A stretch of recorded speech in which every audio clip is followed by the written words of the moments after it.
The most terrifying girl at Crestview Academy didn't just ruin my life. She looked at me like she was figuring out exactly how to keep me forever. If you love intense, dramatic GL stories that will keep you on the edge of your seat, make sure to hit that subscribe button, leave a like, and drop a comment down below. It really helps the channel grow, and trust me, you absolutely do not want to miss where this story goes. Part 1: The Ice Queen's Assistant. My name is Chloe Evans, and my life was officially over. I knew it the moment the scalding hot matcha latte slipped from my trembling fingers and completely ruined the pristine, custom-tailored white blazer of Victoria Sterling. Victoria Sterling. Just thinking her name made my stomach twist into painful little knots. She was the undisputed queen of Crestview Academy, an elite prep school for the children of billionaires, politicians, and celebrities. Victoria wasn't just rich, she was terrifyingly powerful. She had eyes as cold as a winter storm, a jawline sharp enough to cut glass, and a reputation that made grown teachers hesitate before speaking to her. She didn't yell. She didn't throw tantrums. She just looked at you, and somehow your entire social and academic future would crumble into dust. And I had just dumped 16 ounces of green sludge all over her. The entire senior cafeteria went dead silent. You could have heard a pin drop. Nobody moved. Nobody breathed. I stood there, a lowly scholarship student who was only at this school because I studied until my eyes bled, holding an empty plastic cup like it was a murder weapon. My heart was pounding so hard against my ribs I thought it might crack them. Victoria looked down at her ruined blazer. The green liquid was dripping off the gold buttons, pooling onto the marble floor. Slowly, agonizingly slowly, she raised her head and locked her piercing blue eyes onto mine. "I am so sorry," I stammered, my voice sounding disgustingly small and pathetic. I tripped. "I'll pay for it. I swear I'll pay for the cleaning, or..." "You'll pay for it?" Victoria repeated. Her voice was smooth, quiet, and completely devoid of emotion. It was the scariest sound I had ever heard.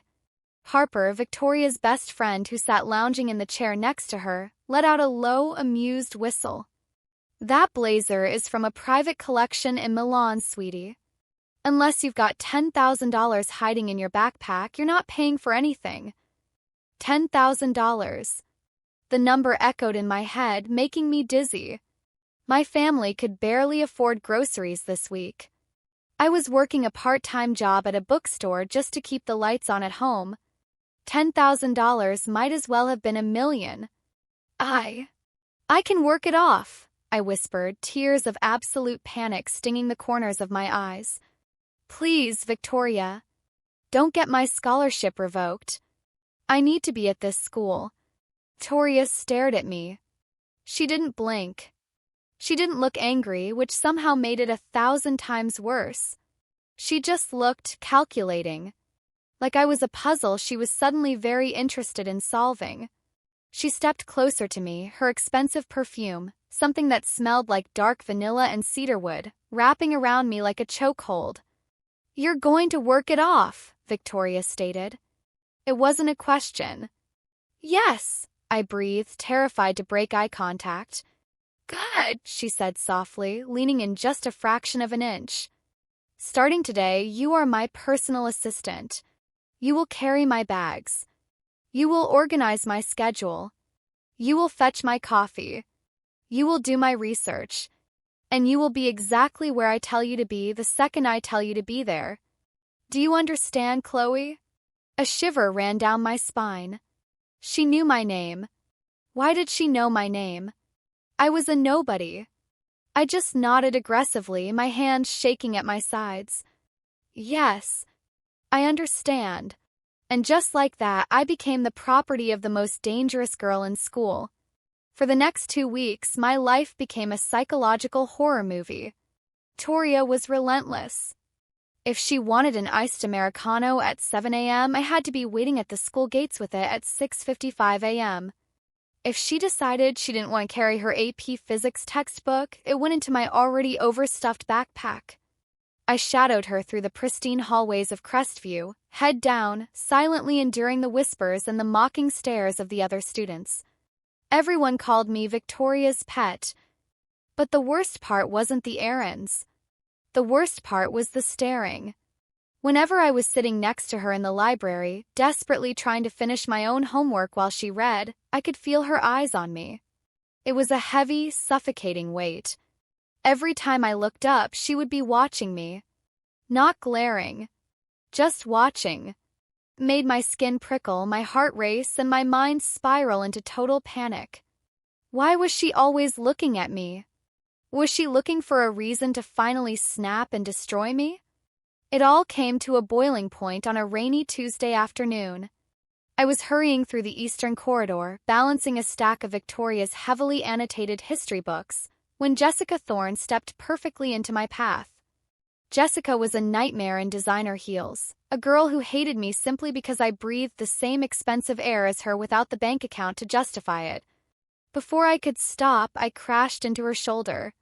The books scattered across the polished floor with a loud slap. "Watch it, you clumsy rat," Jessica sneered, crossing her arms over her chest. "God, you look like a disaster. Is Victoria making you run around in the rain? You look pathetic." "I'm sorry, Jessica. I'm just in a hurry," I muttered, dropping to my knees to gather the books. My hands were shaking.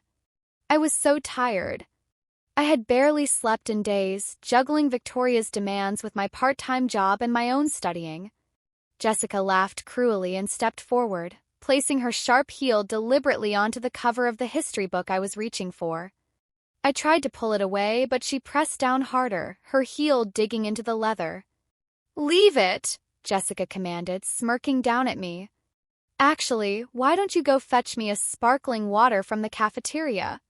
Since you're so good at being a little servant." Humiliation burned hot and bright in my chest. I stared at the floor, fighting the urge to cry. I couldn't afford to fight back. If I got a detention, I would lose my bookstore shift, and if I lost that shift, I couldn't pay the heating bill. So I stayed silent. I always stayed silent. "Take your foot off that book." The voice cut through the empty hallway like a scythe. It was quiet, completely calm, and absolutely lethal. Jessica froze. The smug smile vanished from her face instantly.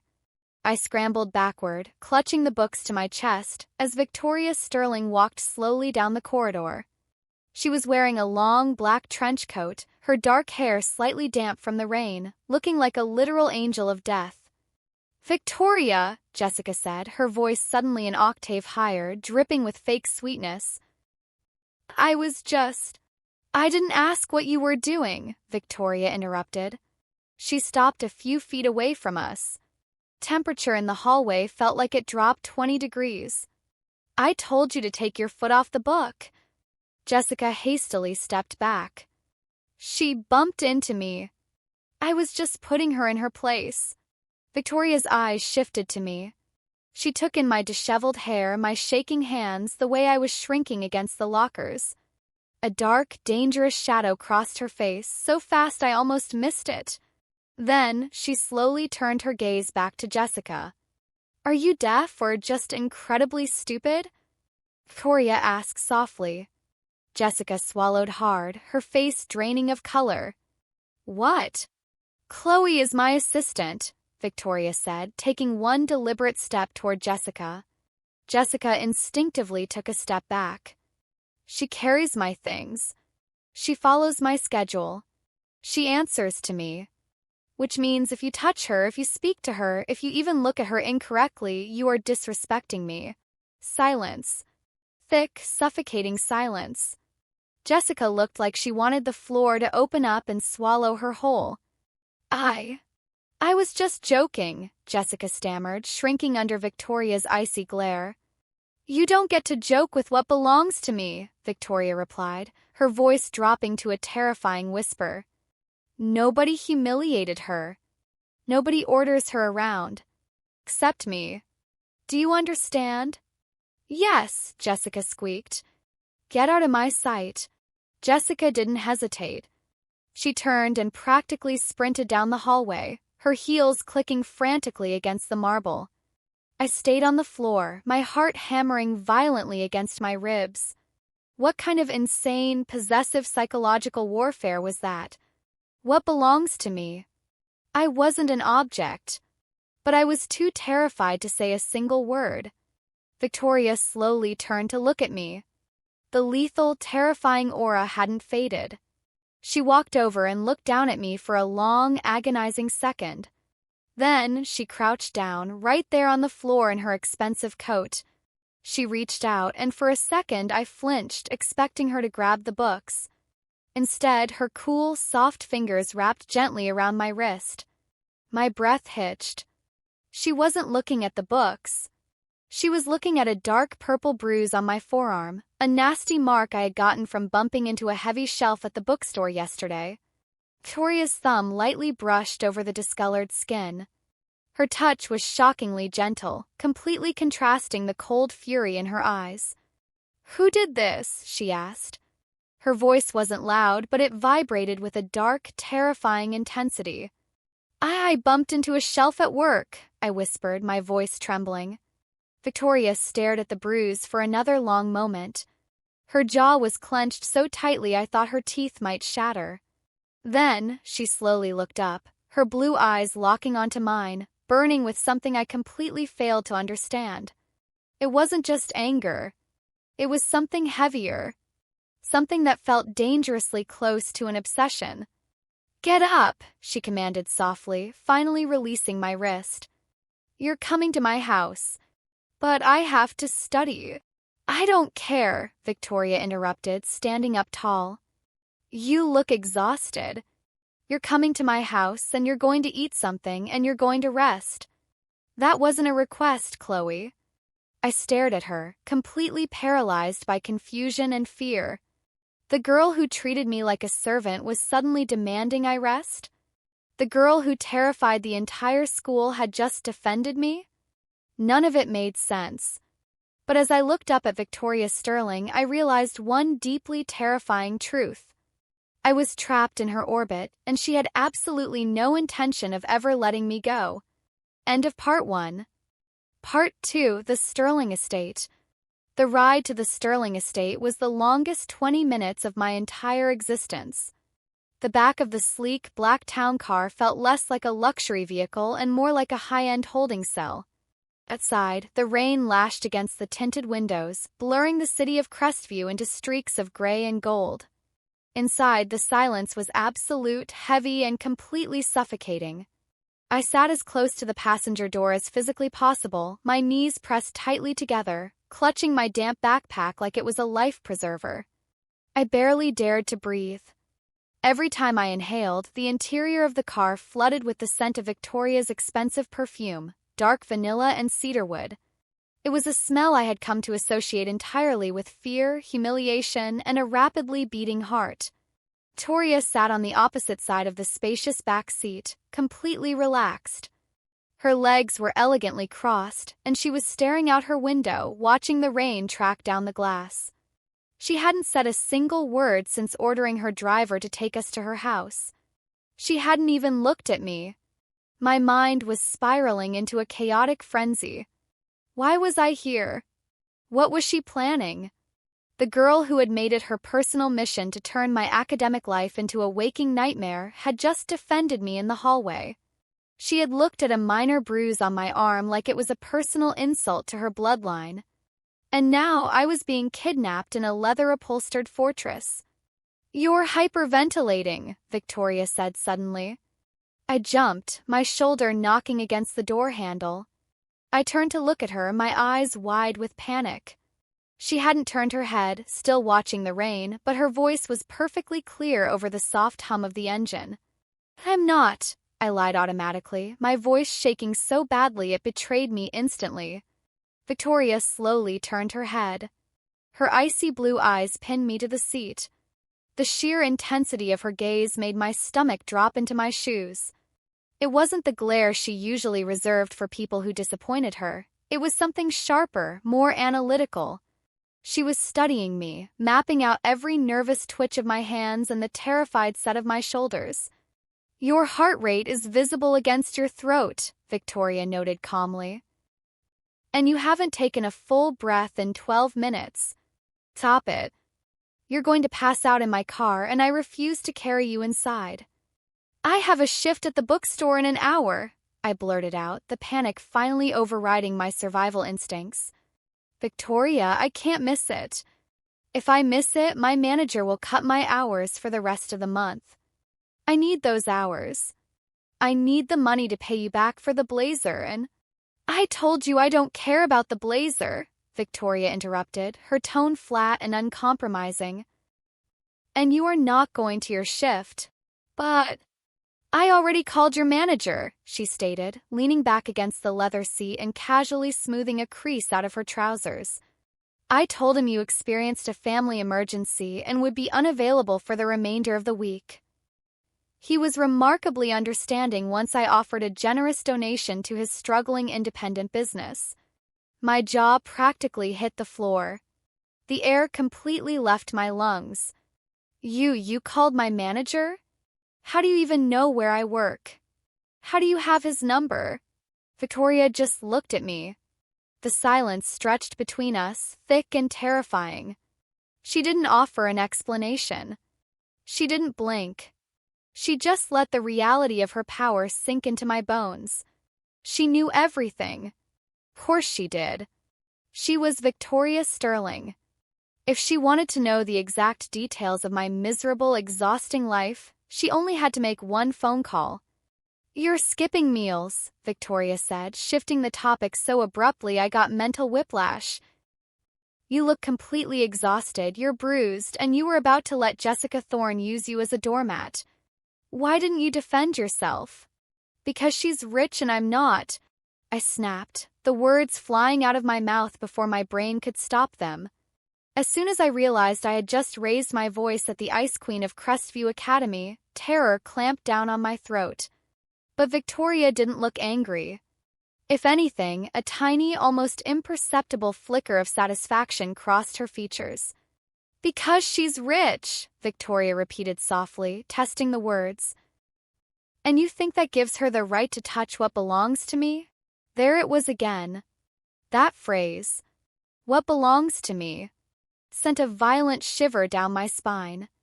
I opened my mouth to argue, to tell her I wasn't property, but the car smoothly rolled to a stop. The heavy iron gates of the Sterling estate loomed outside the window, slowly swinging open to reveal a winding driveway lined with ancient, dripping oak trees.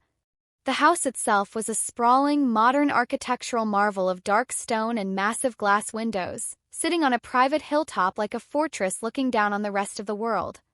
It was beautiful, cold, and incredibly intimidating. The driver opened my door and the cold rain hit my face. I scrambled out, clutching my backpack, and followed Victoria up the wide stone steps to the massive front doors. Inside, the house was just as imposing. The foyer featured a sweeping double staircase and a chandelier that probably cost more than my entire neighborhood. A sharply dressed housekeeper appeared instantly from a side hallway, her hands clasped professionally in front of her. "Welcome home, Miss Sterling," the woman said, her eyes briefly darting toward me with undeniable shock before returning to Victoria. It was obvious Victoria did not bring people home. Ever. "Mrs. Gable, have the kitchen prepare a hot meal. Something substantial. And bring it to the library," Victoria commanded, shrugging out of her damp trench coat. Mrs. Gable took it immediately. "Right away, Mississippi. Will there be anything else?" "Bring the first aid kit as well," Victoria added smoothly. I swallowed hard, my grip on my backpack tightening until my knuckles turned white. First aid kit? Was she planning to torture me? "Follow me," Victoria ordered, not looking back to see if I complied. I had no choice. I trailed behind her through the echoing, impossibly quiet hallways, my worn-out sneakers squeaking slightly against the polished hardwood floors. We entered a massive library that looked like it belonged in a university. Floor-to-ceiling bookshelves lined the dark mahogany walls, a fireplace crackled quietly in the corner, and rain hammered against the massive windows overlooking the dark, sprawling gardens. "Sit," Victoria instructed, pointing to an expensive-looking leather sofa near the fire. I sat down rigidly, perching on the very edge of the cushion. I felt entirely out of place, like a stray dog that had accidentally wandered into a palace. I was still damp from the rain, my cheap uniform skirt clinging uncomfortably to my legs. Victoria walked over to a small mahogany wet bar in the corner of the room, pouring herself a glass of sparkling water. She didn't offer me anything. She just turned around, leaned against the dark wood of the bar, and watched me. The silence stretched again. The crackling of the fire and the drumming of the rain were the only sounds in the massive room. Under the warm, amber glow of the library lamps, Victoria looked devastatingly beautiful. The harsh, icy edges she wore at school seemed slightly softer here, but her eyes were just as intense, tracking my every nervous movement. "Why are you doing this?" I whispered, unable to handle the quiet anymore. My voice sounded weak, echoing pathetically in the large room. "Doing what, Chloe?" she asked calmly, taking a slow sip of her water.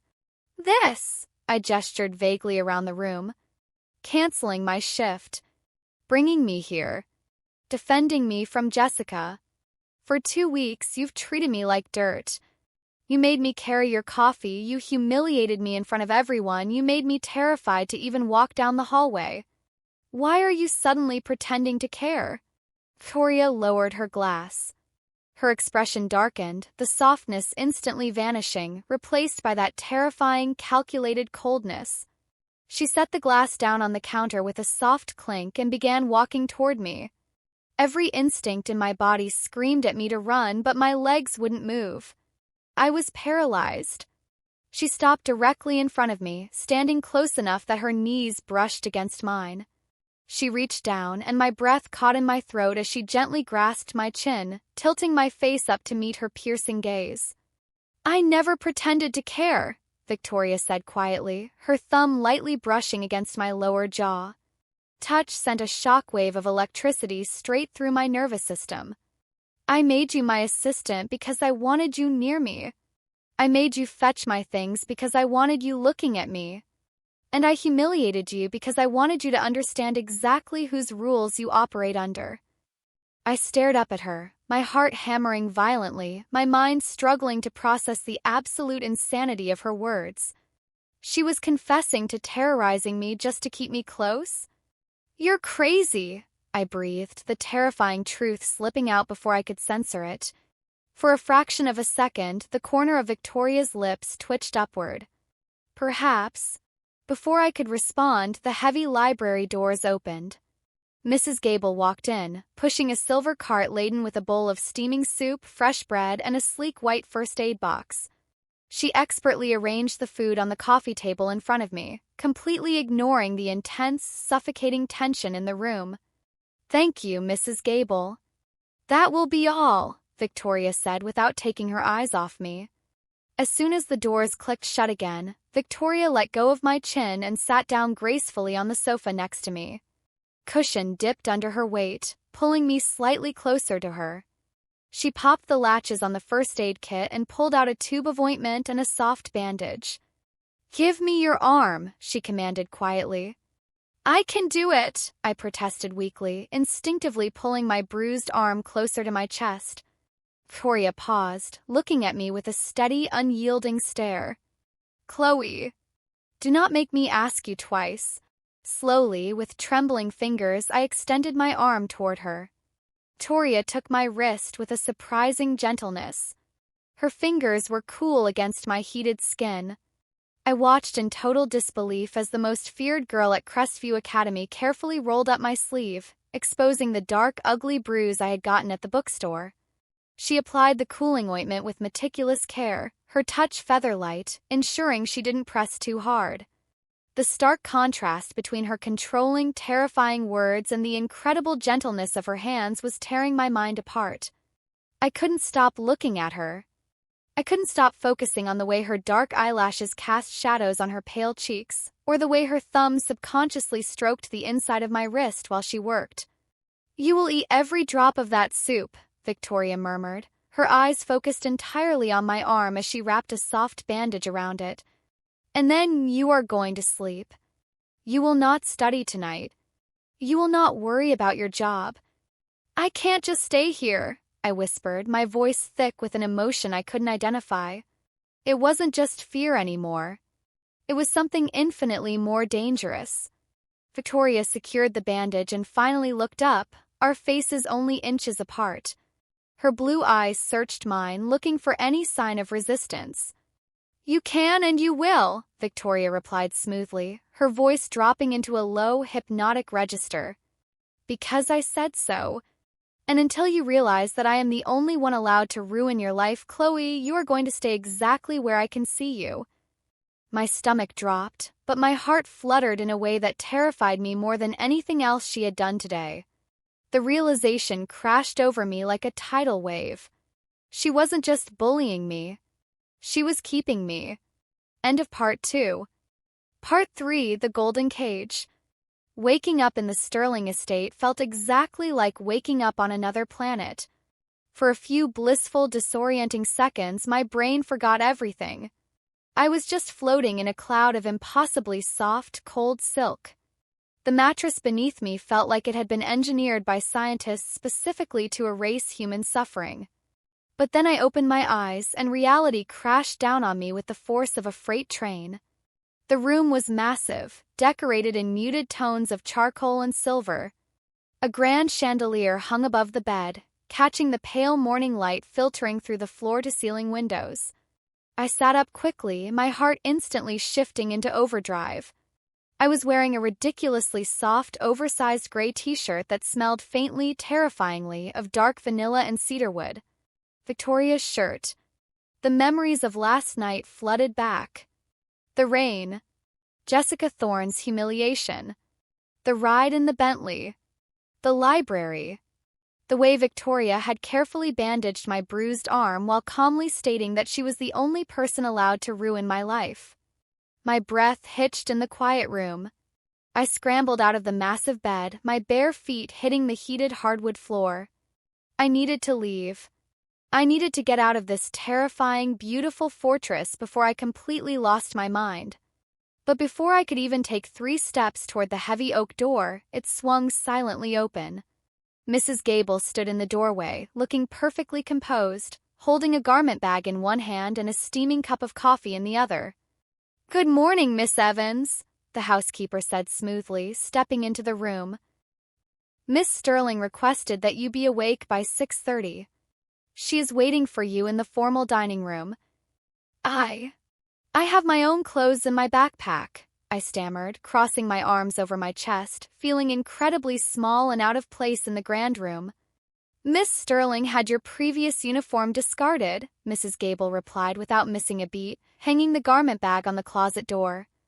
"She deemed it unacceptable for the current weather. A new uniform has been provided. It has been tailored to your measurements." I stared at her, completely horrified. "Tailored? Overnight? How does she even have my measurements?" Mrs. Gable just offered a tight, professional smile. "I suggest you dress quickly, Miss Evans. Miss Sterling does not enjoy waiting." With that, she turned on her heel and exited the room, closing the door softly behind her. My hand shook as I unzipped the garment bag. Inside was the standard Crestview Academy uniform, the pleated plaid skirt, the crisp white blouse, the navy blue blazer. But the fabric was infinitely richer, heavier, and softer than my cheap second-hand version. I put it on, feeling my stomach twist into a tight, complicated knot. Fit perfectly. Every seam contoured to my body exactly. It was terrifying. Victoria Sterling didn't just control people, she consumed every detail of their existence. I took a deep breath, grabbed the coffee, and forced myself to walk out of the bedroom. The formal dining room was an intimidating expanse of dark marble and mahogany. At the far end of an impossibly long table sat Victoria. She was already fully dressed for school, looking sharp, immaculate, and utterly unbothered. She was sipping a dark espresso and scrolling through a sleek silver tablet. I stood in the doorway for a long moment, clutching my backpack strap. She didn't look up. "If you stand there any longer, you're going to make me late," Victoria stated calmly, her eyes still fixed on the screen. "Sit down. Eat." I slowly approached the table and took a seat 3 chairs away from her. A silver cloche was immediately whisked away by a silent staff member, revealing a plate of perfectly cooked eggs, avocado, and thick-cut toast.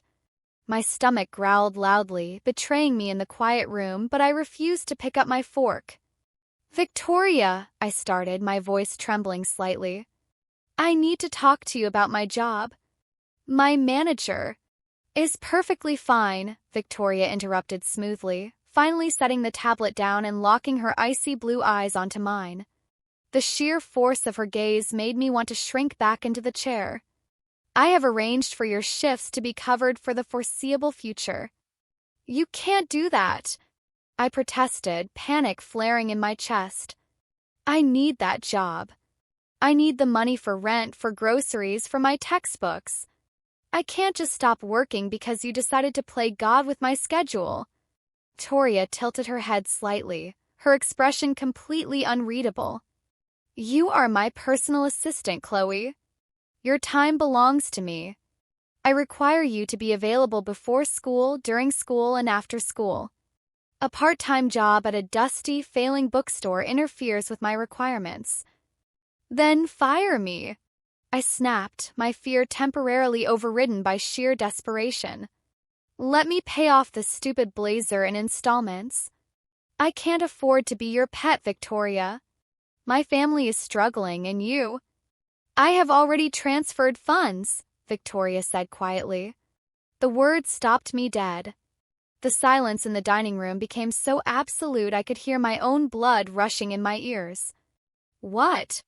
Victoria casually picked up her espresso cup. "I ran a background check on your financial situation last night. It was depressing, frankly. So, I paid off your family's overdue rent for the next 6 months. I also settled your outstanding utility bills. The receipts were emailed to your personal account at 3 o'clock this morning." I stopped breathing. The room spun wildly around me. You did what?" "You work for me now," Victoria said, her voice dropping into that dark, hypnotic register that made my spine tingle. "I do not tolerate my employees being distracted by trivial things like poverty. You will focus entirely on your academics and on me. Do you understand? You can't just buy my life," I whispered, tears of utter shock and humiliation pricking my eyes. "I didn't ask for your charity. I didn't ask for any of this." Victoria set her cup down. The sharp clack of porcelain against the saucer made me jump. She stood up slowly, her movements deliberate and terrifyingly graceful, and walked the short distance to my chair. I froze as she stopped right beside me. She leaned down, bracing one hand on the table and the other on the back of my chair, completely trapping me in her orbit. "It isn't charity," Victoria murmured softly, her face so close to mine I could feel the ghost of her breath against my cheek. "It is an investment. I decided yesterday that you are mine to manage, Chloe. I don't care if you like it. I don't care if it frightens you. You will let me take care of your problems because your problems distract you from looking at me. Now eat your breakfast." She pulled away before I could even form a response, her cedarwood and vanilla scent lingering like a physical weight in the air. I was completely trapped. I had traded one cage of poverty and exhaustion for a golden cage entirely constructed by Victoria Sterling. And the most terrifying part was the dark, twisted feeling in my chest that genuinely felt relieved. 20 minutes later, we arrived at Crestview Academy. Normally, I took 3 different buses to get to school, arriving exhausted and dripping with sweat or rain. Today, the Sterling Estate's sleek Bentley glided to a smooth halt right in front of the main stone steps. When the driver opened the door and I stepped out, the effect on the student body was instantaneous and catastrophic. Groups of students literally stopped in their tracks. Conversations died mid-sentence. Eyes widened in absolute shock as I, the scholarship girl who was usually invisible or heavily bullied, stepped out of Victoria Sterling's private car. I shrank into myself, instinctively raising my shoulders as if to protect my neck. The whispers started immediately, buzzing like a hive of angry hornets. Then, Victoria stepped out from the other side. The whispering stopped.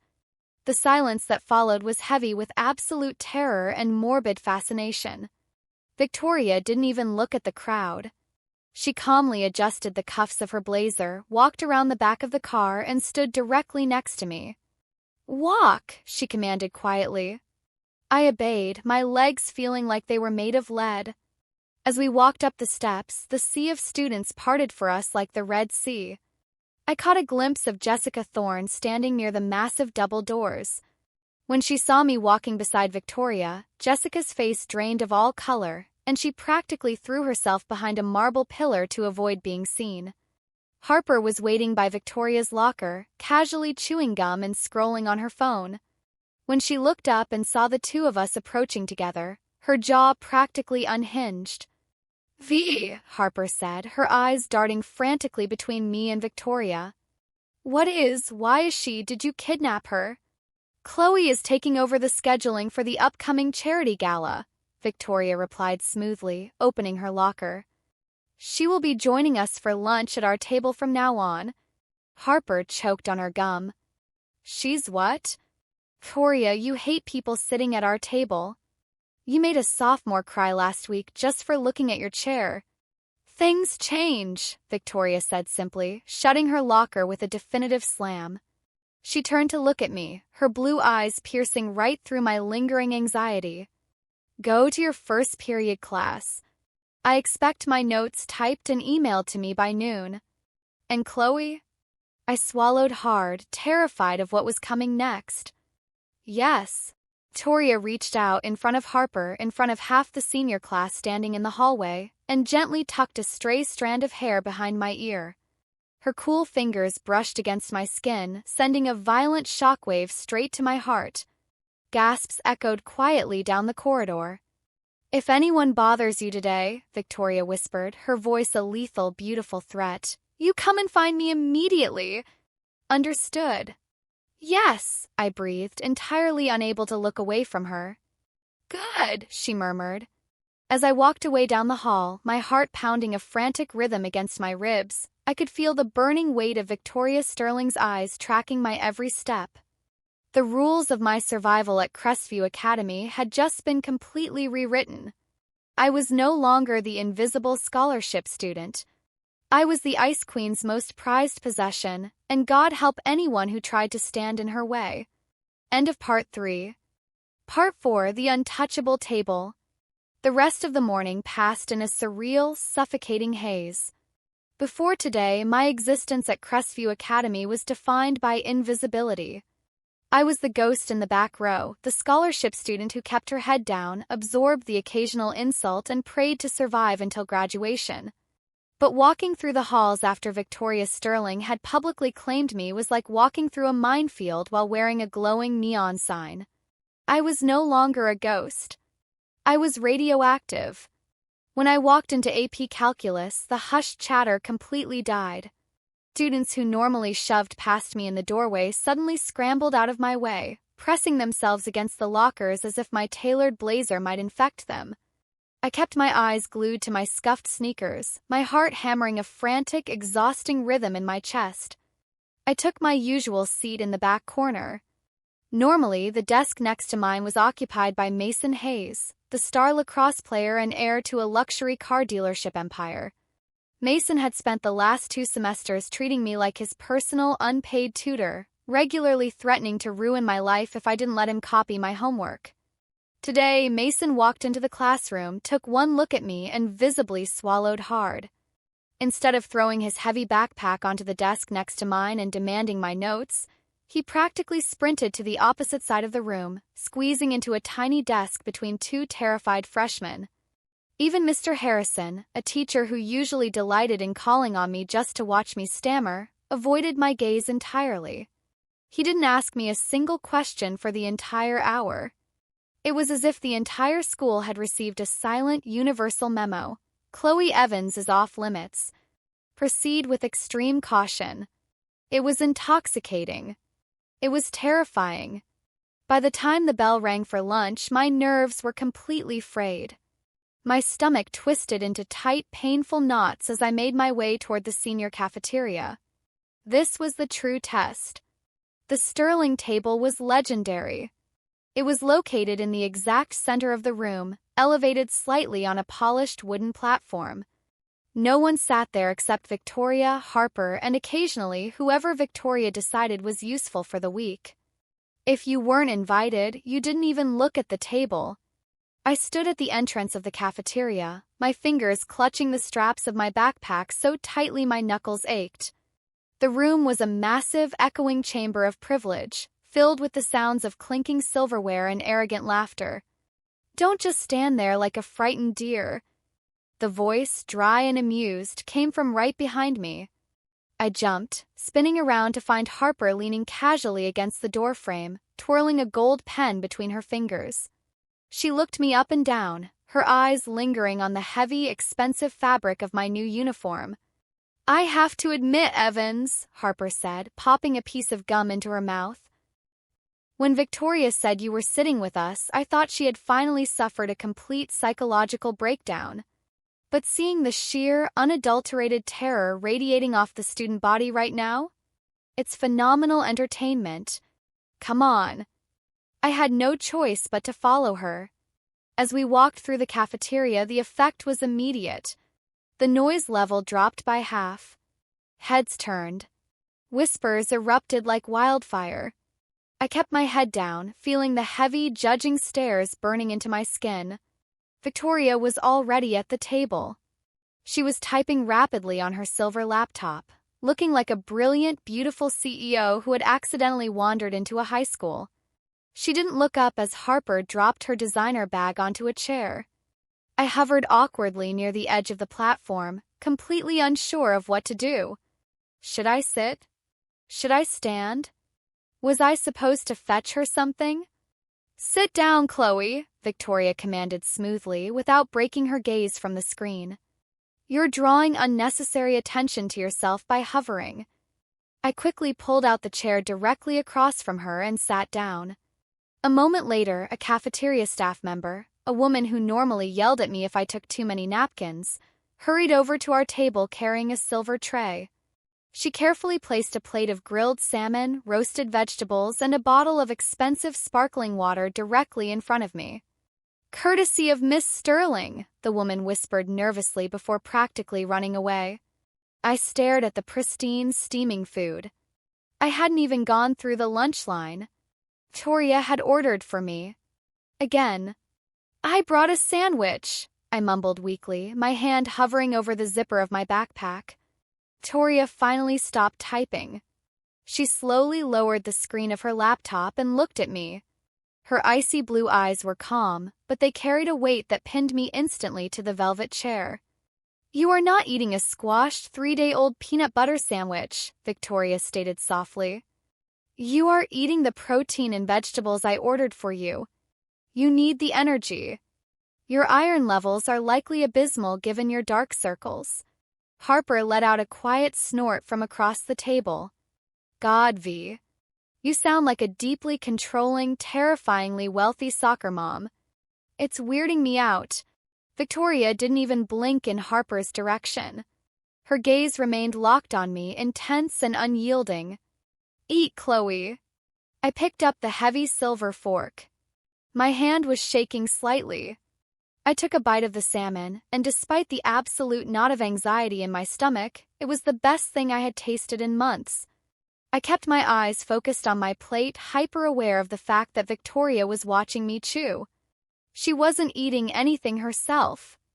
She was just watching me, her expression unreadable, her long fingers steepled resting under her chin. Well, well, well. Look who moved up in the world. The voice was loud, obnoxious, and painfully familiar. I froze, my fork halfway to my mouth. Mason Hayes was standing at the edge of the platform. He had a smug, arrogant smirk plastered across his face, flanked by 2 of his lacrosse teammates. He clearly hadn't gotten the memo, or his massive ego had convinced him he was immune to the new rules. "I was wondering where my favorite little tutor ran off to," Mason sneered, stepping onto the platform. He didn't look at Victoria. His eyes were fixed entirely on me, full of malicious intent. "You didn't leave the calculus notes in my locker this morning, Evans." You know what happens when you forget my notes? The silence that fell over our section of the cafeteria was so absolute it felt like the air had been sucked out of the room. Harper slowly stopped chewing her gum. I shrank back into my chair, the familiar, paralyzing fear of Mason crashing over me. I didn't have time, Mason. I don't care about your excuses, you little rat, Mason snapped, taking another step closer, raising his hand as if he was going to grab my shoulder. You're going to go to the library right now, and you're going to take another step toward her, Mason, and I will personally ensure your father's dealership loses its exclusive import license by 4 o'clock this afternoon.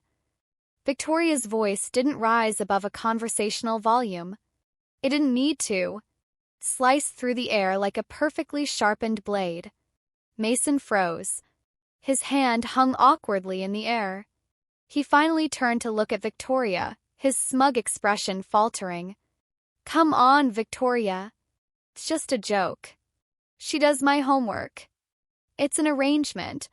Victoria stood up. She moved with a slow, deliberate grace that was infinitely more terrifying than sudden anger. She walked around the table and stopped directly in front of Mason. She was a few inches shorter than him, but at that moment she looked like she could crush him into dust with a single thought. Look at me, Victoria commanded softly. Mason swallowed hard, his eyes dropping to the floor. I said, look at me. Temperature in the room plummeted. Mason jerked his head up, genuine fear finally breaking through his arrogant facade. Chloe does not work for you, Victoria stated, her voice a deadly, hypnotic hum. She does not speak to you. She does not acknowledge your pathetic, miserable existence. She is my assistant. She belongs to me. If you ever breathe in her direction again, I won't just ruin your academic career, Mason. I will destroy your family's financial future so thoroughly you'll be begging for a job at the bookstore she used to work at. Do we have an understanding? Mason was visibly trembling. 2 teammates behind him had already backed away, abandoning him entirely. Yes, Mason croaked, his face pale and sweating. I understand. I'm sorry. I'm leaving. He practically tripped over his own feet as he scrambled off the platform and bolted for the cafeteria doors. The silence remained. Everyone was watching. Victoria stood there for a long moment, her shoulders tense, radiating a dark, protective fury. Then she took a deep breath, smoothed the front of her blazer, and turned back to me. The lethal coldness in her eyes vanished the second she looked at my terrified face. She walked over to my chair and leaned down. Her hand reached out, and her cool fingers gently brushed a lock of hair away from my forehead. Touch was so tender, so completely at odds with the monster she had just been, that it made my heart ache physically. Are you all right? She whispered, her voice completely changed, soft and undeniably concerned. Yes, I breathed, staring up at her, entirely lost in the deep, stormy blue of her eyes.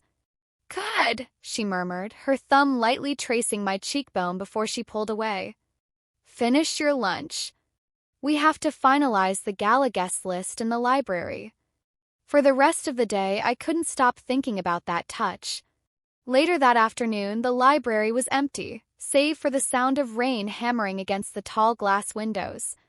We were sitting at a secluded mahogany table in the back corner.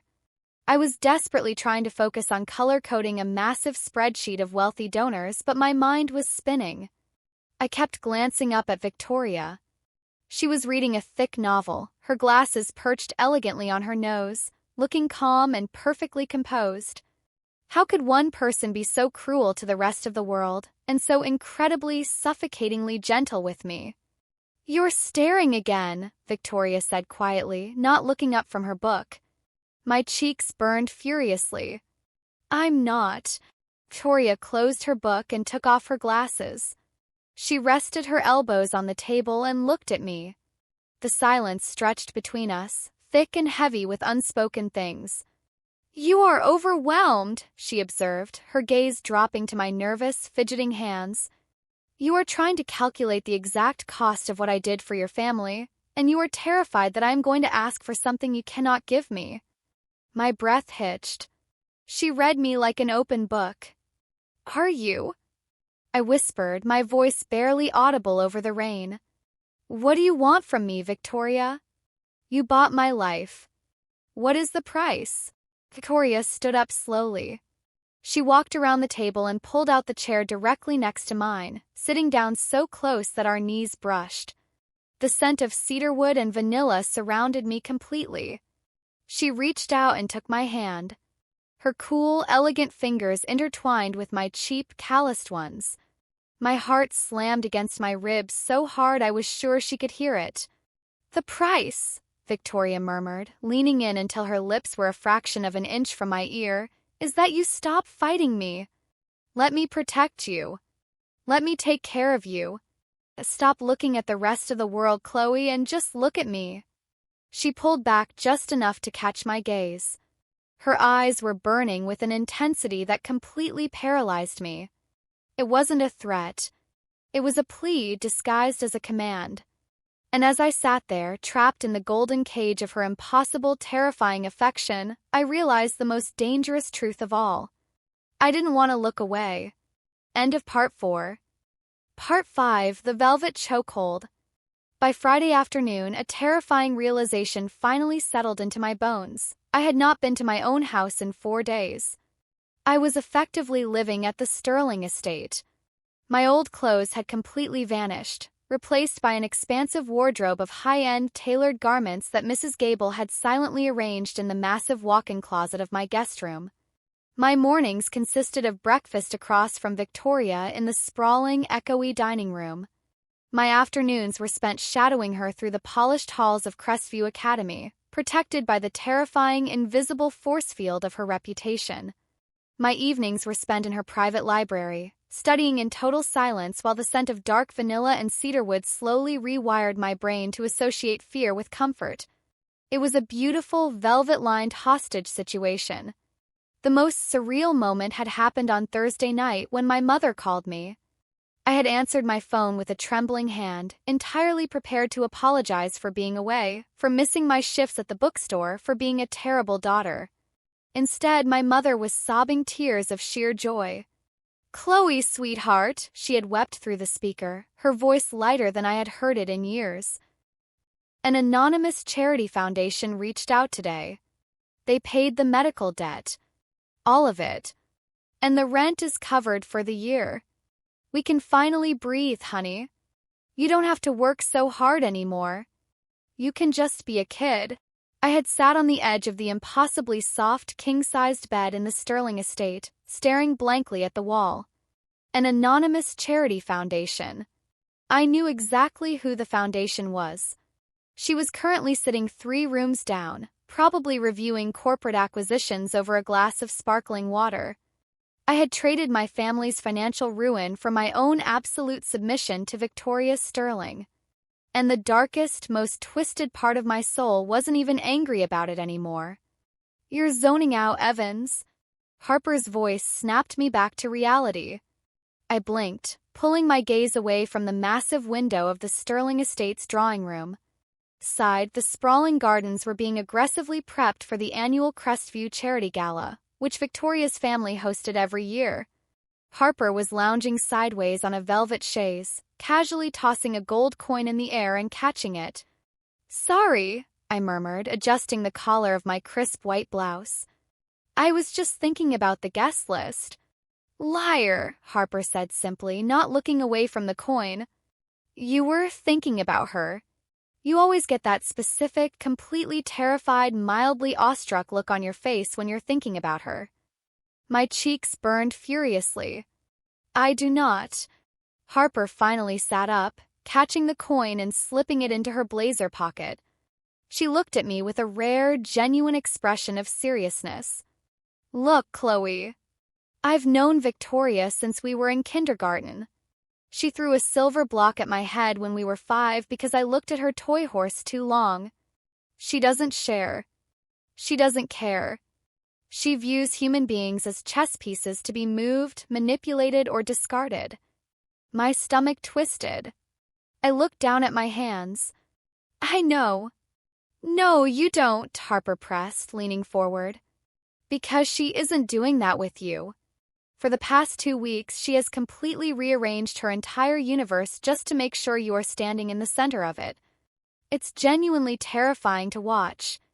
I have never seen Victoria Sterling care if someone lived or died, let alone care if they had a fresh lunch or a warm coat. You broke the Ice Queen, Evans. Just be careful. When Victoria loves something, she has a tendency to crush it by holding on too tight. Before I could even process the absolute bombshell Harper had just dropped, when Victoria loves something, the heavy double doors of the drawing room swung open. Victoria walked in, completely stealing the air from the room. She was followed closely by a frantic, nervous-looking woman pushing a large metal rack draped with protective garment bags. "Harper, go home. You're polluting my airspace," Victoria commanded smoothly, not even glancing in her friend's direction. Her icy blue eyes immediately locked onto me, tracking my every movement as she crossed the room. Harper just snorted, grabbed her designer bag, and stood up. "See you tonight at the Gala. Try not to murder anyone. It's bad for the Foundation's public relations." She winked at me and sauntered out of the room. Victoria stopped in front of me, her presence heavy and demanding. "Stand up, Chloe." I stood immediately, my heart picking up that familiar, frantic rhythm. "What's going on?" "Madame Genevieve has arrived with the gala dresses," Victoria said, gesturing slightly to the woman who was frantically unzipping the bags. "You require something appropriate to wear tonight. Your current wardrobe is unacceptable for high society." "Victoria, I can't go to the gala," I protested weakly, panic flaring in my chest. "I'm just your assistant. Assistants don't attend black-tie charity events." "You are attending," Victoria stated softly, stepping closer. The dangerous, hypnotic edge in her voice returned instantly. "You will be standing right beside me for the entire evening. I will not have you waiting alone in this massive house while I am forced to socialize with unbearable people. Now turn around." I swallowed my arguments. Fighting her was completely useless, and deep down I knew it. I turned toward the rack of dresses. For the next hour, the drawing room became a high-stakes fashion battlefield. Madame Genevieve practically trembled as she presented gown after gown, only for Victoria to shoot them down with ruthless precision. Too ostentatious. She isn't a chandelier. Too revealing. Discarded immediately. The cut is atrocious. Did you sew this in the dark? Finally, the designer pulled out a garment bag from the very back of the rack. She unzipped it slowly, revealing a dress that made my breath catch in my throat. It was a deep, shimmering emerald green silk. It was completely elegant, featuring a high, modest neckline that cascaded down the back into a dramatic, plunging V paired with a sweeping, floor-length skirt. Victoria stared at it for a long, agonizing moment. Complete silence filled the room. Then she nodded once. "That one. Put it on her." Madame Genevieve quickly ushered me behind a heavy velvet privacy screen. My hands were shaking so badly I could barely manage the clasps of my uniform. When I finally slipped the cool, heavy silk over my head, it fit like a dream. Contoured to my body perfectly, making me look like someone I didn't even recognize. Someone expensive. Someone untouchable. "Miss Sterling," the designer called out nervously. "She is ready." "Leave us," Victoria commanded from the other side of the screen. "But the zipper." I said leave. I heard the frantic scurrying of footsteps, followed by the heavy click of the drawing room doors shutting.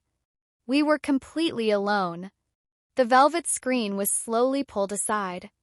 Victoria stood there, wearing a breathtakingly sharp, custom-tailored black tuxedo that made her look like lethal royalty. Her blonde hair was swept back, and her icy blue eyes scanned me from head to toe. For a second, just one fleeting second, the cold mask completely slipped.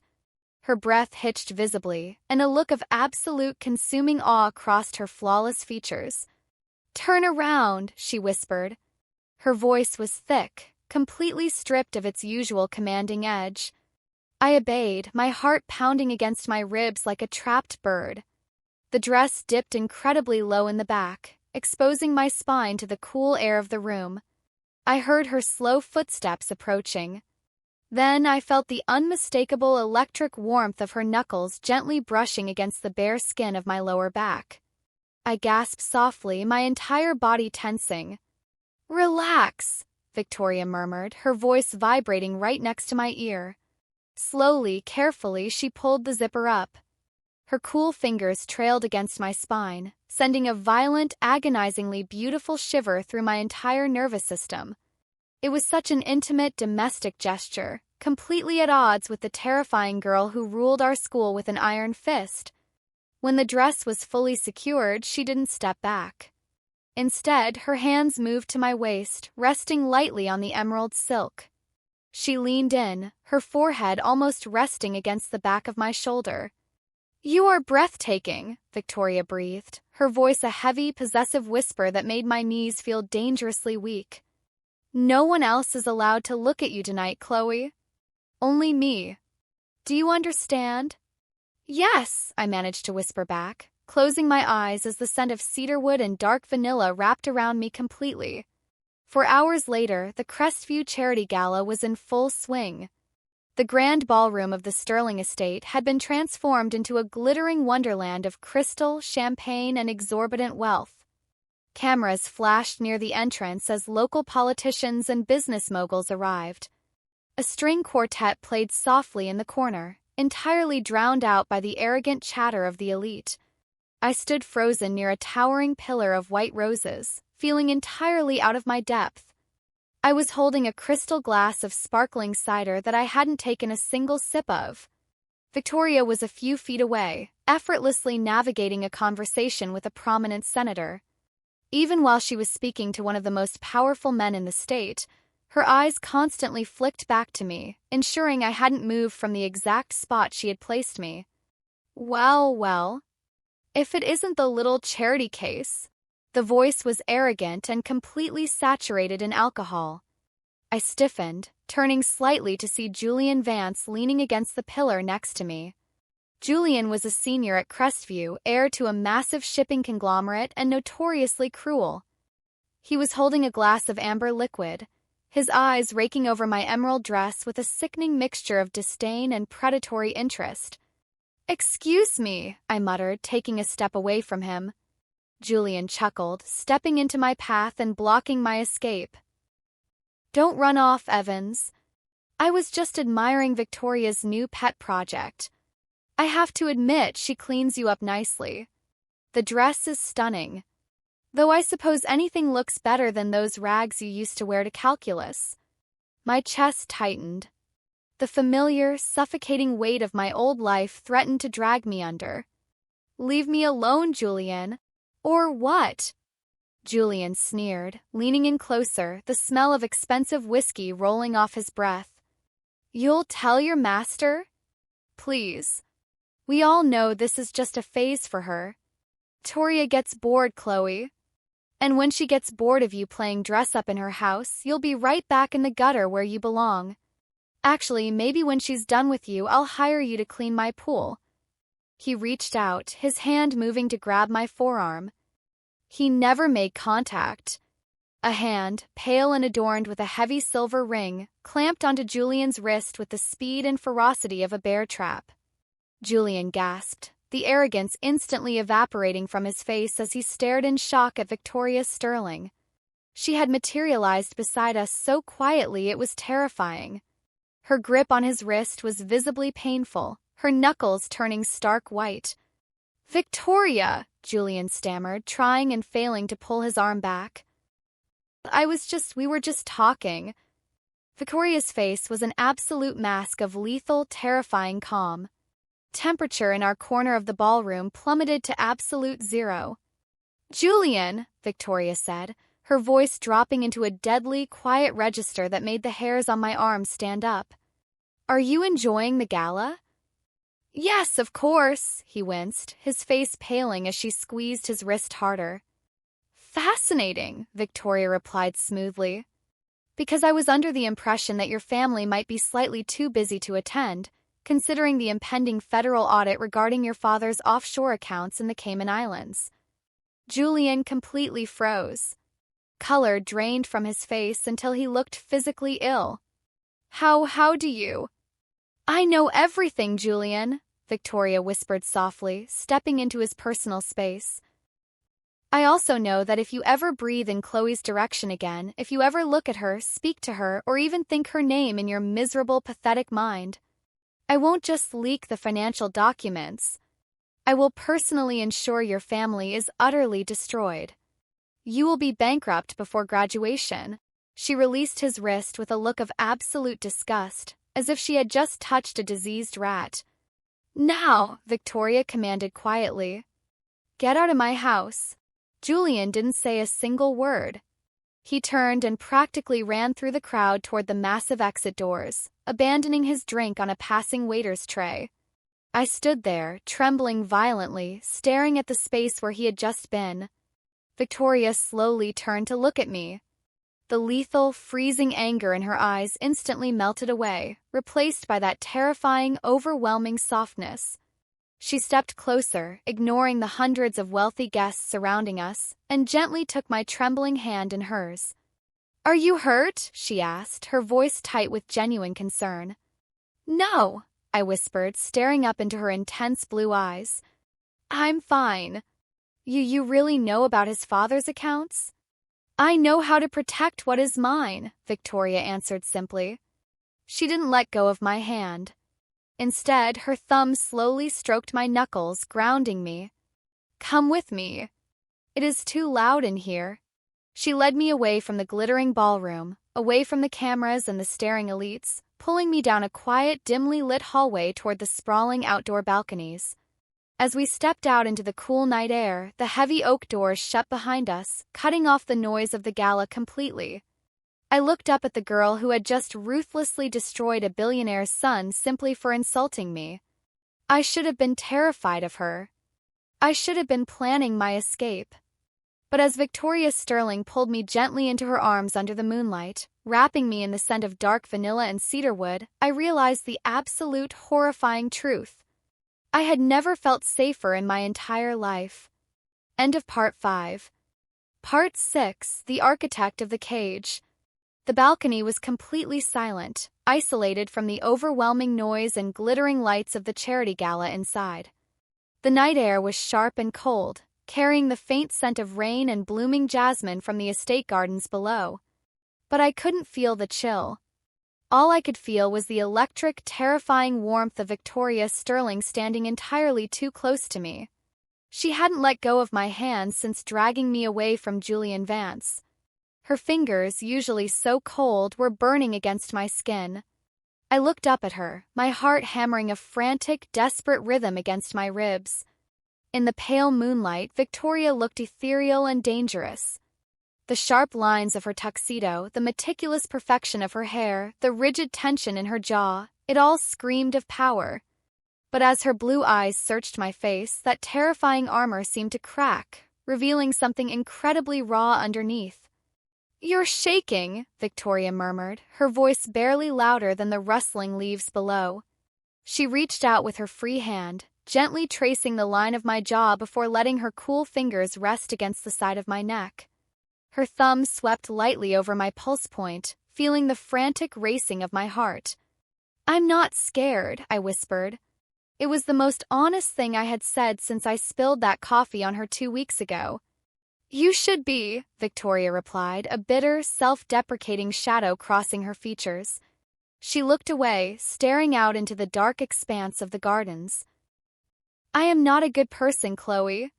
I spent years perfecting the art of destroying people before they could even think about challenging me. I like control. I like fear. I thought that meant I was strong. She swallowed hard, the movement sharp and visible in the moonlight. And then I looked at you. You with your scuffed shoes and your dark circles, trembling every time I said your name. I thought I could break you into a perfect, obedient little piece for my chessboard. But every time you looked at me like I was a monster. Victoria turned back to me, her eyes shimmering with an intensity that completely paralyzed my lungs. It tore me apart, she confessed quietly, the words sounding like they were physically painful to say. I don't want you to fear me. I want you to look at me the way you are right now. I don't want to ruin you, Chloe. But I am absolutely terrified that I won't be able to stop myself from trying to keep you. My breath caught. The Ice Queen of Crestview Academy was standing on a balcony, confessing that she was terrified of her own dark nature. Slowly, carefully, I moved my hand and placed it flat against the crisp fabric of her tuxedo jacket, right over her heart. It was beating just as wildly as mine. You saved my family, Victoria, I whispered, holding her intense gaze. You defended me. You took care of me. You're terrifying, yes, but you haven't ruined me. Victoria let out a shaky exhale, closing her eyes for a brief second. When she opened them, the raw vulnerability was replaced by a deep, possessive, and absolutely overwhelming wave of affection. She stepped into my space, wrapping both arms around my waist and pulling me flush against her. The heavy emerald silk of my dress rustled against her tuxedo. She leaned down, her forehead resting gently against mine. If I kiss you right now, she breathed, her lips hovering mere millimeters from mine, I am never going to let you go. You need to know that. There is no going back to being invisible. You will be mine. Always. I didn't answer with words. I didn't need to. I tilted my chin up, closing the agonizing distance between us. Kiss was everything Victoria was, intense, demanding, and completely intoxicating. It wasn't a gentle, polite kiss. It was desperate, like she was afraid I might suddenly evaporate into the night air. Her hands tightened around my waist, anchoring me to her, while my fingers desperately tangled into the lapels of her jacket. The world around us, the gala, the school, the poverty, the fear, completely vanished, leaving only the crushing, beautiful weight of Victoria Sterling's undivided attention. When we finally broke apart, both breathing heavily, she pressed a soft, lingering kiss to my forehead. Mine, she whispered against my skin. By Monday morning, the entire social hierarchy of Crestview Academy had been permanently altered. The rumors from the gala had spread faster than a plague. Everyone knew that Julian Vance and his family had abruptly fled the state on Sunday morning, facing a sudden, massive federal investigation. And everyone knew that just moments before his family's collapse, he had been seen cornering the scholarship girl in the Sterling ballroom. The math was not difficult for the student body to calculate. When I walked through the front doors of the school, Victoria's hand was resting lightly but firmly against the small of my back. It was a public, undeniable claim. Students literally pressed themselves against the lockers to give us a wide berth. Nobody whispered. Nobody even dared to make eye contact. The fear in the hallways was palpable, but for the first time it wasn't directed at me. It was directed at anyone who might consider looking at me wrong. This is honestly nauseating, Harper muttered as she fell into step beside us, sipping a massive iced coffee. The two of you are radiating so much dramatic, possessive energy that I think it's disrupting the school's Wi-Fi. Go to class, Harper, Victoria dismissed smoothly, her hand never leaving my back. I'm going, Harper rolled her eyes, but as she turned down the humanities corridor, she threw me a look that was entirely serious. Be careful. The day passed in a surreal blur of absolute protection. Victoria didn't let me carry my own books. She sat closer to me in calculus, entirely ignoring the teacher's lecture to silently correct my equations. She was attentive, gentle, and utterly consuming. But the bubble of our new reality popped violently on Tuesday afternoon. Victoria had a mandatory debate team meeting, leaving me to study alone in the school's private library. I was reading a chapter on European history, enjoying the quiet, when a massive shadow fell over my textbook. I looked up. Standing on the other side of the mahogany table was a man who looked exactly like an older, masculine version of Victoria. He had the same sharp jawline, the same pale blonde hair, and the exact same terrifying icy blue eyes. Richard Sterling. Victoria's father. My blood ran completely cold. I had seen him from a distance at the gala, but up close the man radiated a level of cold, corporate ruthlessness that made Victoria look like an amateur. "Miss Evans," Richard said smoothly, his voice devoid of any warmth. "I believe it is time we had a conversation." Two massive men in dark suits, his security detail, stepped into the library, silently shutting and locking the heavy double doors behind them. Panic seized my throat. I stood up quickly, knocking my chair backward. "Mr. Sterling," I stammered, my hands instantly beginning to shake. I was just studying." "Sit down," he commanded. It wasn't a request. I slowly sank back into my chair. Richard didn't sit. He remained standing, looming over me, unbuttoning his suit jacket with calculated precision. He reached into his inner pocket and pulled out a sleek, white envelope, tossing it onto the table in front of me. It landed with a soft, heavy thud. "Let us skip the pleasantries," Richard said, his eyes scanning me with blatant disgust. "You are a distraction. My daughter is being groomed to take over a multi-billion-dollar international conglomerate. She does not have the time nor the emotional bandwidth to play savior to a charity case from the wrong side of the tracks." I stared at the envelope, my heart pounding so hard it physically hurt. I don't know what you mean."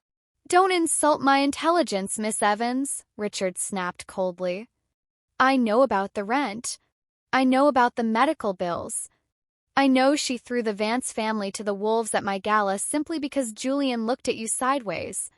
Victoria is indulging in a pathetic, rebellious phase, and you are the prop she is using to do it." He tapped a long, manicured finger against the envelope. "Inside is a cashier's check for $250,000. Richard stated calmly. "It is enough for you and your family to relocate to another state, secure housing, and live comfortably while you finish your education at a different, vastly inferior public school. You will take it, and you will vanish from my daughter's life by tomorrow morning." I stared at the white envelope. $250,000. It was a life-changing amount of money. It was safety. It was absolute security for my mother. "And if I refuse?" I asked, my voice barely above a whisper. Richard's expression didn't change, but his eyes darkened into a terrifying, abyssal blue. "If you refuse, I will personally see to it that the anonymous charity foundation realizes a clerical error was made. Your family's medical debt will be reinstated with interest. Your landlord will find a reason to evict you by the end of the week. And I will make certain that no university in this country will ever look at your transcripts. I will crush your entire existence into dust, Miss Evans. Do you understand?" He wasn't bluffing. This was the man who taught Victoria how to ruin people. Tears of sheer terror pricked my eyes. I reached out, my trembling fingers hovering over the envelope. I was just a scholarship girl. I couldn't fight a billionaire. I had to take it. I had to run. But then the image of Victoria on the balcony flashed in my mind. "I don't want to ruin you, Chloe. But I am absolutely terrified that I won't be able to stop myself from trying to keep you." She was lonely. She was trapped in the same cold, ruthless world her father had built. And she had finally found someone she wanted to protect instead of destroy. My hand stopped. I slowly pulled my fingers back and looked up at Richard Sterling. My heart was completely frantic, but my voice was surprisingly steady. "No." Richard blinked, genuinely caught off guard. "Excuse me." "I said no," I repeated, pushing the envelope back across the mahogany table. "I'm not taking your money. And I'm not leaving." "You stupid, arrogant little girl," Richard sneered, his composure finally cracking, revealing a flash of absolute rage. "You think she actually cares about you? You are a toy. And when I take you away, she will forget you even existed in a week. I will destroy your family." Crash. The heavy, locked double doors of the library were violently thrown open, slamming against the walls with a sound like a gunshot. Two massive security guards stumbled backward, completely overpowered. Victoria stood in the doorway. She looked like a literal goddess of war. Her school blazer was gone, her tie was loosened, and her chest was heaving as if she had sprinted across the entire campus. But her eyes were burning with a level of homicidal fury I had never seen before. "Get away from her," Victoria commanded. The voice didn't even sound human. It was a guttural, terrifying demand that made the air in the room completely solidify. Richard turned to his daughter, quickly regaining his cold composure. "Victoria, I am handling a loose end. Wait outside." Victoria didn't wait. She marched across the library, her heavy boots clicking against the floor like a countdown to an explosion. She didn't look at her father. She walked straight to me, grabbed my chair, and pulled me backward, physically placing herself between me and Richard. "If you ever threaten her again," Victoria hissed, her voice vibrating with dark, unchecked rage, "I will burn this entire family empire to the ground." Richard laughed, a cold, mocking sound. "Don't be dramatic, Victoria. She's a scholarship student. She is completely beneath you. I offered her money to leave, and she is mine," Victoria interrupted, her voice echoing violently off the library walls. "She is mine, Richard. Not yours to manage. Not yours to pay off. And definitely not yours to threaten." Richard's eyes narrowed. "You forget who holds the keys to your trust fund, Victoria. You forget who built the power you wield so carelessly." Victoria stepped closer to him. The height difference was entirely irrelevant. The sheer, oppressive weight of her presence forced her father to take a half step backward. "I didn't forget anything," Victoria whispered lethally. "But you seem to have forgotten that I have spent the last 3 years auditing the company's private ledger for my business thesis. I know exactly where the phantom funds are hiding. I know exactly which politicians you bribed last quarter. If you touch one hair on Chloe's head, if you so much as look at her financial records again, I will send the decrypted hard drive directly to the Department of Justice." Absolute silence fell over the room.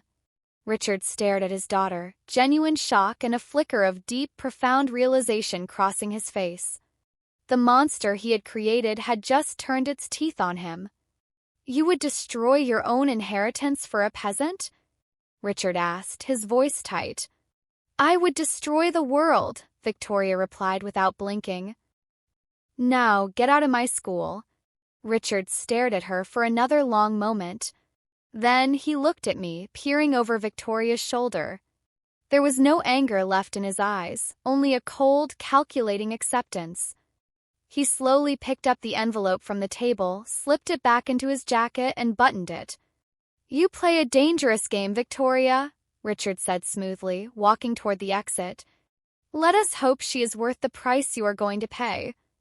He and his security detail left, the heavy doors clicking shut behind them. The moment they were gone, the terrifying, lethal energy instantly drained from Victoria's body. She let out a shaky breath, turning around to face me. Her hands reached out, gripping my shoulders tightly. "Did he hurt you?" she asked frantically, her eyes scanning every inch of my face. "Chloe, did he touch you?" "What did he say?" "I'm fine," I breathed, my hands coming up to grip her wrists. I was trembling uncontrollably now that the adrenaline was fading. "Victoria, he threatened to ruin my family. He offered me money to leave." "I know," Victoria whispered, pulling me into a crushing, desperate hug. She buried her face in my neck, holding on to me like she was drowning. "I'm sorry. I am so incredibly sorry. I thought they locked the doors before I got here. I thought I was too late." I wrapped my arms around her, holding her just as tightly. The girl who terrified the entire school was shaking against me. "I didn't take the money," I whispered into her hair. "I told him no." Victoria pulled back slightly, her hands moving to cup my face. Her blue eyes were wide, swirling with absolute awe and a deep, terrifying devotion. "You stayed," she murmured, her thumb brushing away a tear that had escaped down my cheek. "You actually stayed." "I'm not going anywhere, Victoria," I promised quietly. She leaned down, capturing my lips in a soft, desperate kiss. The war wasn't over. Her father would undoubtedly strike again, and the world we were building was incredibly fragile. But as she held me in the quiet library, shielded from the rest of the universe, I knew one thing for certain. The Ice Queen would burn the entire world to ashes to keep me safe, and I was going to let her. End of Part 6. Part 7, The Invisible War. The days following the confrontation in the library felt like living inside a beautiful, high-stakes pressure cooker. If Victoria's possessiveness had been intense before, her father's visit had mutated it into a military-grade security operation. She didn't just watch me anymore, she shadowed my entire existence. The Sterling estate, already a fortress, went into a quiet lockdown. Mrs. Gable and the staff moved with heightened, nervous efficiency, clearly instructed that I was never, under any circumstances, to be left alone or unmonitored. The worst part, however, was the nights. I woke up at 3 a.m. on a rainy Thursday, the silk sheets tangled around my legs, to find the other side of the massive bed completely empty. Panic instantly flared in my chest. I sat up, clutching the blankets, my eyes frantically scanning the dark room. Victoria was standing by the floor-to-ceiling windows, perfectly still, staring out into the rain-soaked gardens. She was wearing a dark silk robe, her arms crossed tightly over her chest. The pale moonlight illuminated the sharp, exhausted lines of her face. She hadn't slept. I wasn't sure she had slept a full hour since the library incident. "Victoria," I whispered, my voice thick with sleep and worry. She flinched slightly, her rigid posture dropping just a fraction as she turned to look at me. The lethal, untouchable Ice Queen was entirely gone. In the quiet dark of the bedroom, she just looked incredibly young and desperately tired. "I woke you," she murmured, her voice carrying a rough, heavy edge. "Go back to sleep, Chloe."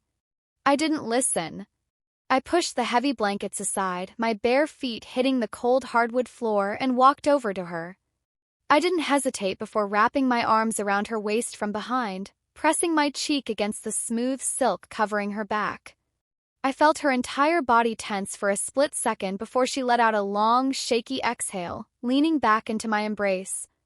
"You're guarding the window," I said softly, my hands resting over hers. "Victoria, he's not going to rappel down from a helicopter to drag me away." Victoria turned around in my arms, pulling me flush against her chest. She buried her face in my hair, her hands gripping my waist with a bruising, desperate strength. "You don't know him," she whispered, her voice vibrating against my collarbone. "Richard doesn't lose. He retreats, he calculates, and then he completely annihilates the board. He knows you are my only weakness, Chloe. He knows that if he takes you, I have nothing left." "He can't take me," I promised, tilting my head back to meet her exhausted blue eyes. I said no. "You stopped him." Victoria reached up, her cool thumbs gently tracing my cheekbones. "He can't buy you." That terrified him. "But if my father cannot buy an obstacle, he removes it through other means. I will not let him touch you. I swear it." She kissed me then, hard and deep, pouring all her fear and devotion into the contact. I kissed her back, anchoring her to reality, silently promising that I wasn't going to break under the weight of her dangerous world. But Victoria's paranoia was completely justified. The war had just shifted from a direct assault to an invisible one. The next morning, the black Bentley glided toward Crestview Academy, but this time I noticed a sleek, inconspicuous black SUV trailing a few car lengths behind us. "Who is that?" I asked, gesturing slightly toward the rearview mirror. Victoria didn't even look up from her silver tablet. "Private security. They are instructed to maintain a 50-foot perimeter around you at all times when we are off the estate grounds." I stared at her, my jaw slightly slack. "You hired bodyguards to follow me to calculus?" "They won't enter the classrooms," Victoria replied smoothly, finally meeting my gaze. Her eyes dared me to argue. "They will simply secure the hallways. It is a necessary precaution. When we stepped out of the car, the student body's reaction was even more extreme than usual. The invisible bubble around us had expanded. Even Harper looked mildly disturbed as she met us at Victoria's locker. "V, tell me why there is a man in a tactical suit standing near the vending machines looking like he's ready to assassinate a freshman," Harper said, snapping her gum nervously. "He is observing," Victoria corrected coldly, slamming her locker shut. She took my hand, lacing her fingers through mine in front of the entire hallway. "And if you value your life, Harper, you will stop drawing attention to him." Harper raised her hands in surrender, her eyes darting to me with a look of profound sympathy. "You're dating a literal warlord, Evans? Good luck." I thought the bodyguards were the peak of the insanity, but Richard Sterling was infinitely more insidious than a physical threat. During third period, an office aide nervously crept into my literature class and handed the teacher a slip of paper. Teacher sighed, looking at me with a mixture of pity and annoyance. "Miss Evans, Principal Hawthorne needs to see you in his office." Immediately, my stomach dropped into my shoes. Cold sweat broke out across my palms. Principal's office was never a good sign for a scholarship student, but today it felt like walking to the gallows. I grabbed my backpack and walked down the silent corridors, hyper-aware of the heavy footsteps of the security detail trailing far behind me. They stopped at the entrance of the administration wing, leaving me to face the heavy mahogany door of the principal's office alone. I knocked twice and pushed the door open. Principal Hawthorne was a balding, nervous man who usually treated the wealthy students like royalty and the scholarship students like inconvenient pests. He was sitting behind his massive desk, his hands steepled tightly together. "Ah, Chloe. Have a seat," he said, forcing a tight plastic smile. I sat down on the edge of the leather chair, my hands gripping my knees to stop them from shaking. "Is something wrong, Mr. Hawthorne?" "Well, Chloe, that's what we need to discuss," he began, clearing his throat awkwardly. He pulled a thick file folder across his desk, my academic file. Crestview Academy prides itself on the pristine focus of our scholarship recipients. You are here because of your outstanding academic potential. However, recently it has been brought to the board's attention that you may be distracted. My blood ran cold. Distracted? Sir, my grades are perfect. I haven't missed a single assignment. Grades are only one part of the equation, Hawthorne replied, his tone dripping with fake sympathy. The board is concerned about your social entanglement, specifically your sudden and highly publicized relationship with Miss Sterling. It is causing a disruption to the school's ecosystem. A disruption? I repeated, my voice rising in disbelief. I haven't disrupted anything. I just go to class. Be that as it may, Hawthorne sighed, leaning forward. The board feels that this environment is no longer conducive to your success. We have received an extremely generous offer from a benefactor to transfer your scholarship to St. Jude's Academy in the neighboring state. It is a wonderful public institution. All of your expenses would be covered, effective immediately. Pieces clicked together with horrifying clarity. The board. The benefactor. Richard Sterling couldn't pay me off, so he had bought the principal. He was trying to legally exile me from the school. I'm not transferring, I said, my voice shaking with a mixture of terror and sudden blinding anger. You can't force me out. I haven't broken a single rule. Chloe, let us not make this difficult, Hawthorne warned, his fake smile dropping into a cruel sneer. Your scholarship is subject to review at any time.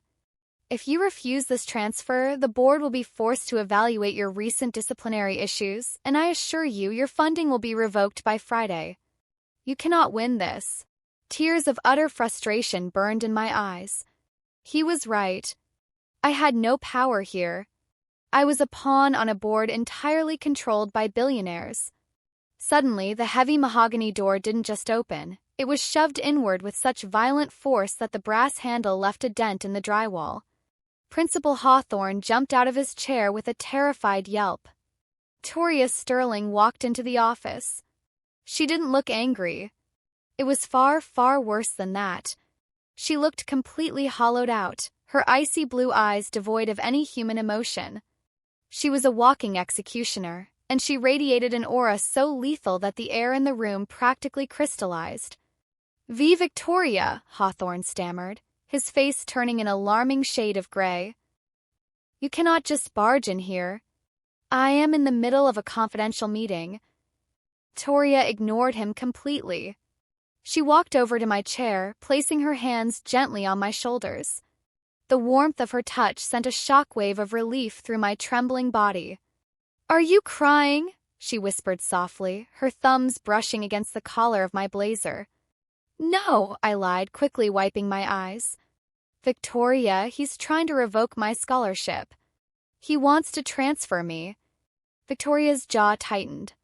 She slowly took her hands off my shoulders and turned to face the principal. Transition from a gentle lover to a ruthless apex predator was instant and terrifying. "Sit down, Arthur," Victoria commanded quietly. Hawthorne swallowed hard, slowly sinking back into his leather chair. "Miss Sterling, this is a board decision.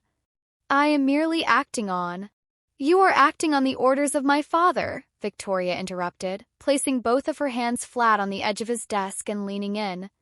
"Do not insult my intelligence by pretending otherwise." "Your father is the primary donor of this academy," Hawthorne defended weakly, sweat beading on his forehead. "When Richard Sterling asks the board to review a student, we review the student." "My father is a donor," Victoria agreed smoothly, her voice dropping into a deadly, hypnotic hum. "But my grandfather's trust owns the land this school is built on. My mother's foundation subsidizes the entire science department. And I, Arthur, am the one who currently holds the digital access keys to your personal administrative accounts." Hawthorne froze, his eyes widening in absolute horror. "I know about the funds you embezzled from the alumni gala last year to cover your gambling debts," Victoria whispered softly. "I know exactly which accounts you transferred the money to. I have the receipts, the timestamps, and the IP addresses."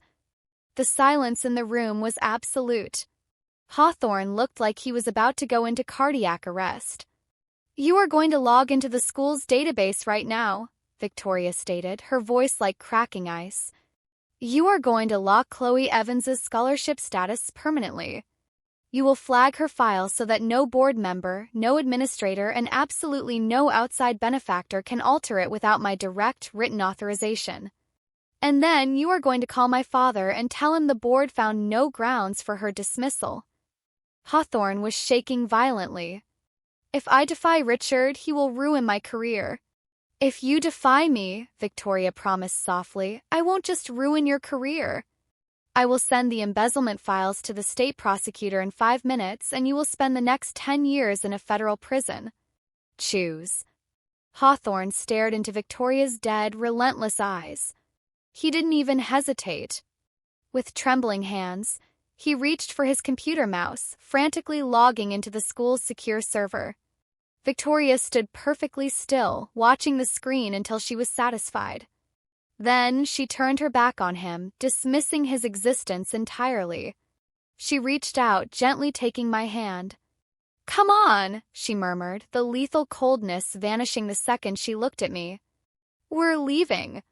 I followed her out of the office, my heart pounding so hard I felt dizzy.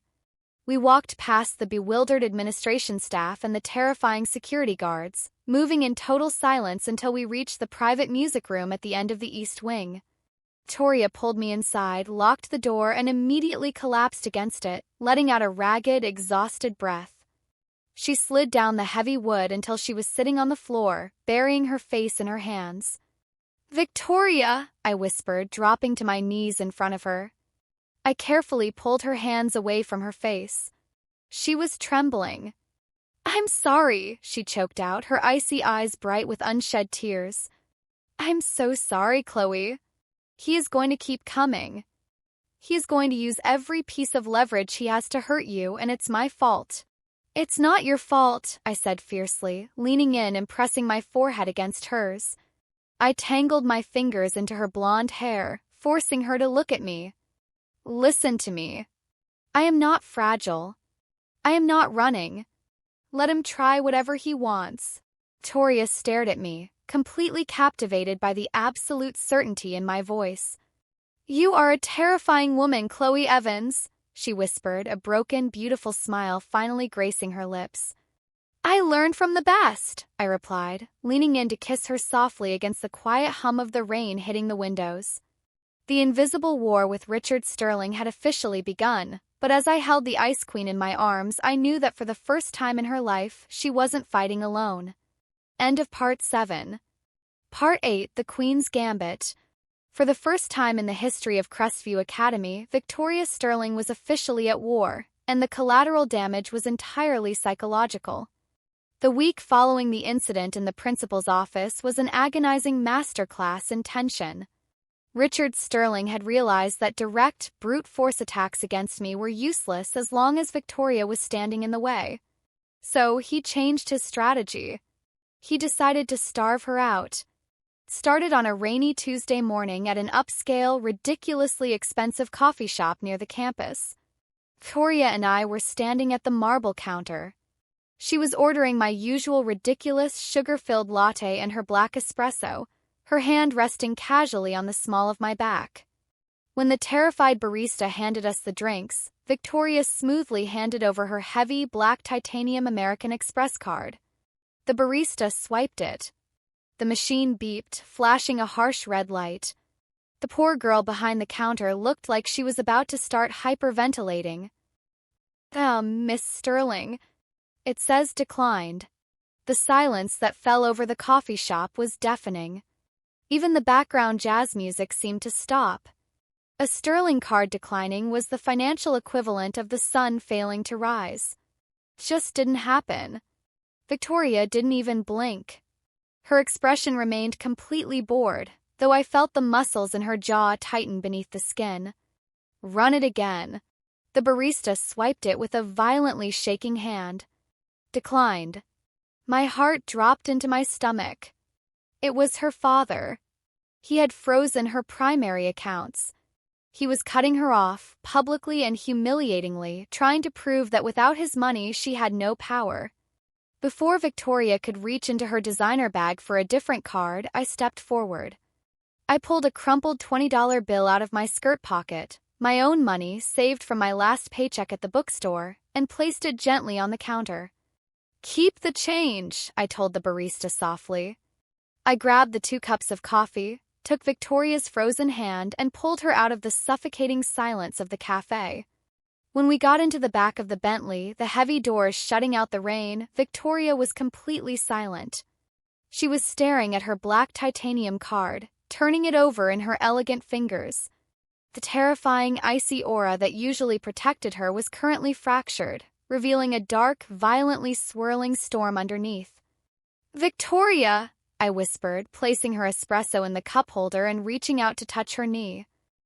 He froze the primary trust, Victoria stated quietly, her voice devoid of any emotion, which was always when she was at her most dangerous. The public accounts, the emergency funds, the platinum lines of credit, all frozen. Guilt, heavy and suffocating, crashed over me. This is because of me. Victoria, your entire life is tied to that money. Your future. My future is sitting right next to me, Victoria interrupted, turning her piercing blue eyes toward me. The intensity in her gaze completely paralyzed my lungs. Do not pity me, Chloe. And do not, for a single second, blame yourself. If my father thinks cutting off my allowance is going to bring me to my knees, he is severely underestimating the monster he raised. Suddenly, the passenger door of the Bentley was yanked open. Harper slid into the seat, dripping wet, completely ignoring the massive bodyguard standing outside. Drive, Harper ordered the driver before twisting around to look at us over the leather seats. She looked genuinely panicked, which was a terrifying expression on Harper's usually bored face. I heard about the card, Harper said, out of breath. But that's not the worst part. My dad just got an emergency summons for a Sterling Board of Directors meeting tonight at the corporate headquarters. Victoria's eyes narrowed into dangerous, lethal slits. A board meeting? The quarterly review isn't for another month. It's not a review, Harper swallowed hard. Richard is calling a vote of no confidence. He's going to use your erratic behavior and your inappropriate attachments to declare you mentally unfit for succession. He's planning to name your cousin Julian as the new primary heir to the Sterling conglomerate. My blood ran completely cold. Julian, the same Julian Vance who had cornered me at the gala, whose family was supposedly under federal investigation. Richard wasn't just taking Victoria's money. He was taking her legacy, her entire life's work, and handing it to the boy who had tried to hurt me. He's trying to strip you of the empire, I whispered in horror. Victoria leaned back against the leather seat. For a long, agonizing moment, she said nothing. The rain battered against the tinted windows of the car. Then, slowly, a terrifying, beautiful, completely unhinged smile spread across Victoria Sterling's face. It was the smile of a predator that had just cornered its prey. "Let him try," Victoria murmured softly. She looked at Harper. "What time is the dinner?" 8 o'clock. "The executive penthouse," Harper replied, watching Victoria with a mixture of absolute awe and sheer terror. "V, what are you going to do? You don't have access to the building anymore. Your keycards are deactivated." Victoria pulled her silver tablet from her bag and began typing at a blinding speed. "My keycards are deactivated. But the building's central security mainframe still recognizes the backdoor sequence I coded into it when I was 15. She looked up, her blue eyes locking onto mine with a burning, possessive fire. "What are you wearing tonight, Chloe?" My breath caught in my throat. "You want me to come with you? To a hostile corporate board meeting? I want you standing right beside me when I tear his kingdom down," Victoria whispered, reaching out to trace my lower lip with her thumb. "I want them to see exactly who I am doing this for." At 7:45 p.m., the Sterling corporate headquarters, a massive skyscraper of glass and steel in the center of the city, loomed before us like a monolith. I was wearing a sharp, tailored black suit that Mrs. Gable had silently produced from the depths of Victoria's closet. It made me feel like a completely different person. I didn't look like a terrified scholarship student anymore. I looked like someone who belonged in the shadows of power. Victoria was a vision of absolute lethal perfection in a blood-red silk blouse and a custom black blazer. She looked like an executioner. We didn't walk through the front doors. Victoria led me through the underground executive parking garage. When we reached the private VIP elevator, the keypad was glowing red, completely locked down. Victoria didn't even hesitate. She pulled a small black device from her pocket, plugged it into the bottom of the keypad, and typed a rapid sequence of numbers. The red light flickered, turned green, and the heavy metal doors slid silently open. "Going up," Victoria murmured, stepping inside and pulling me in by the waist. The ride to the penthouse felt like an eternity. My heart was hammering so violently against my ribs I thought it might shatter them. We were breaking into a multi-billion-dollar corporate meeting. If this went wrong, we weren't just going to get grounded, we were going to get arrested. "Are you scared?" Victoria asked quietly, sensing the rigid tension in my body. I looked up at her. Truth was, I was terrified. But looking at the calm, protective certainty in her icy blue eyes, the fear morphed into something else entirely. It mutated into adrenaline. "Not of them," I answered truthfully. Victoria's eyes darkened. She leaned down and kissed me hard, a brief, bruising clash of teeth and lips that sent a jolt of electricity straight to my core. Ding. The elevator doors slid open. The executive penthouse was a massive, sprawling room of floor-to-ceiling glass, overlooking the glittering city skyline. A long mahogany table sat in the center, surrounded by 12 of the most powerful, wealthy, and ruthless people in the country. Richard Sterling sat at the head of the table. Julian Vance, looking entirely too smug, sat to his right. When Victoria and I stepped out of the elevator, the entire room went dead silent. A waiter dropped a crystal glass. fist shattered against the marble floor, the sound echoing like a gunshot. "Security," Richard commanded instantly, his face twisting into a mask of pure fury. He stood up, pointing a finger at Victoria. "How did you get in here?" "Guards, remove them immediately." Two massive men in suits stepped forward from the shadows, but Victoria didn't flinch. She didn't even break her stride. She walked directly toward the head of the table, pulling me along with her. "If those guards take one more step toward me, Richard," Victoria's voice rang out, crystal clear and absolutely lethal, "I will press send on the email currently queued on my secure server." The guards hesitated, looking at Richard for confirmation. Richard sneered. "An email? You have nothing, Victoria. You are locked out of the system. You have no money, no power, and no authority here. This board is voting to remove you from the succession line as we speak." "Am I locked out?" Victoria asked smoothly. She stopped at the opposite end of the table, resting her hands flat against the mahogany wood, leaning forward.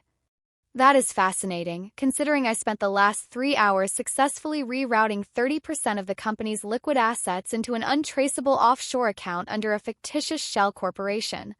Complete pandemonium erupted around the table. Board members gasped, pulling out their phones and frantically whispering to one another. Julian Vance paled, shrinking back into his leather chair. "You're bluffing," Richard hissed, though a bead of sweat suddenly appeared on his forehead. "You don't have the authorization codes for a transfer of that magnitude."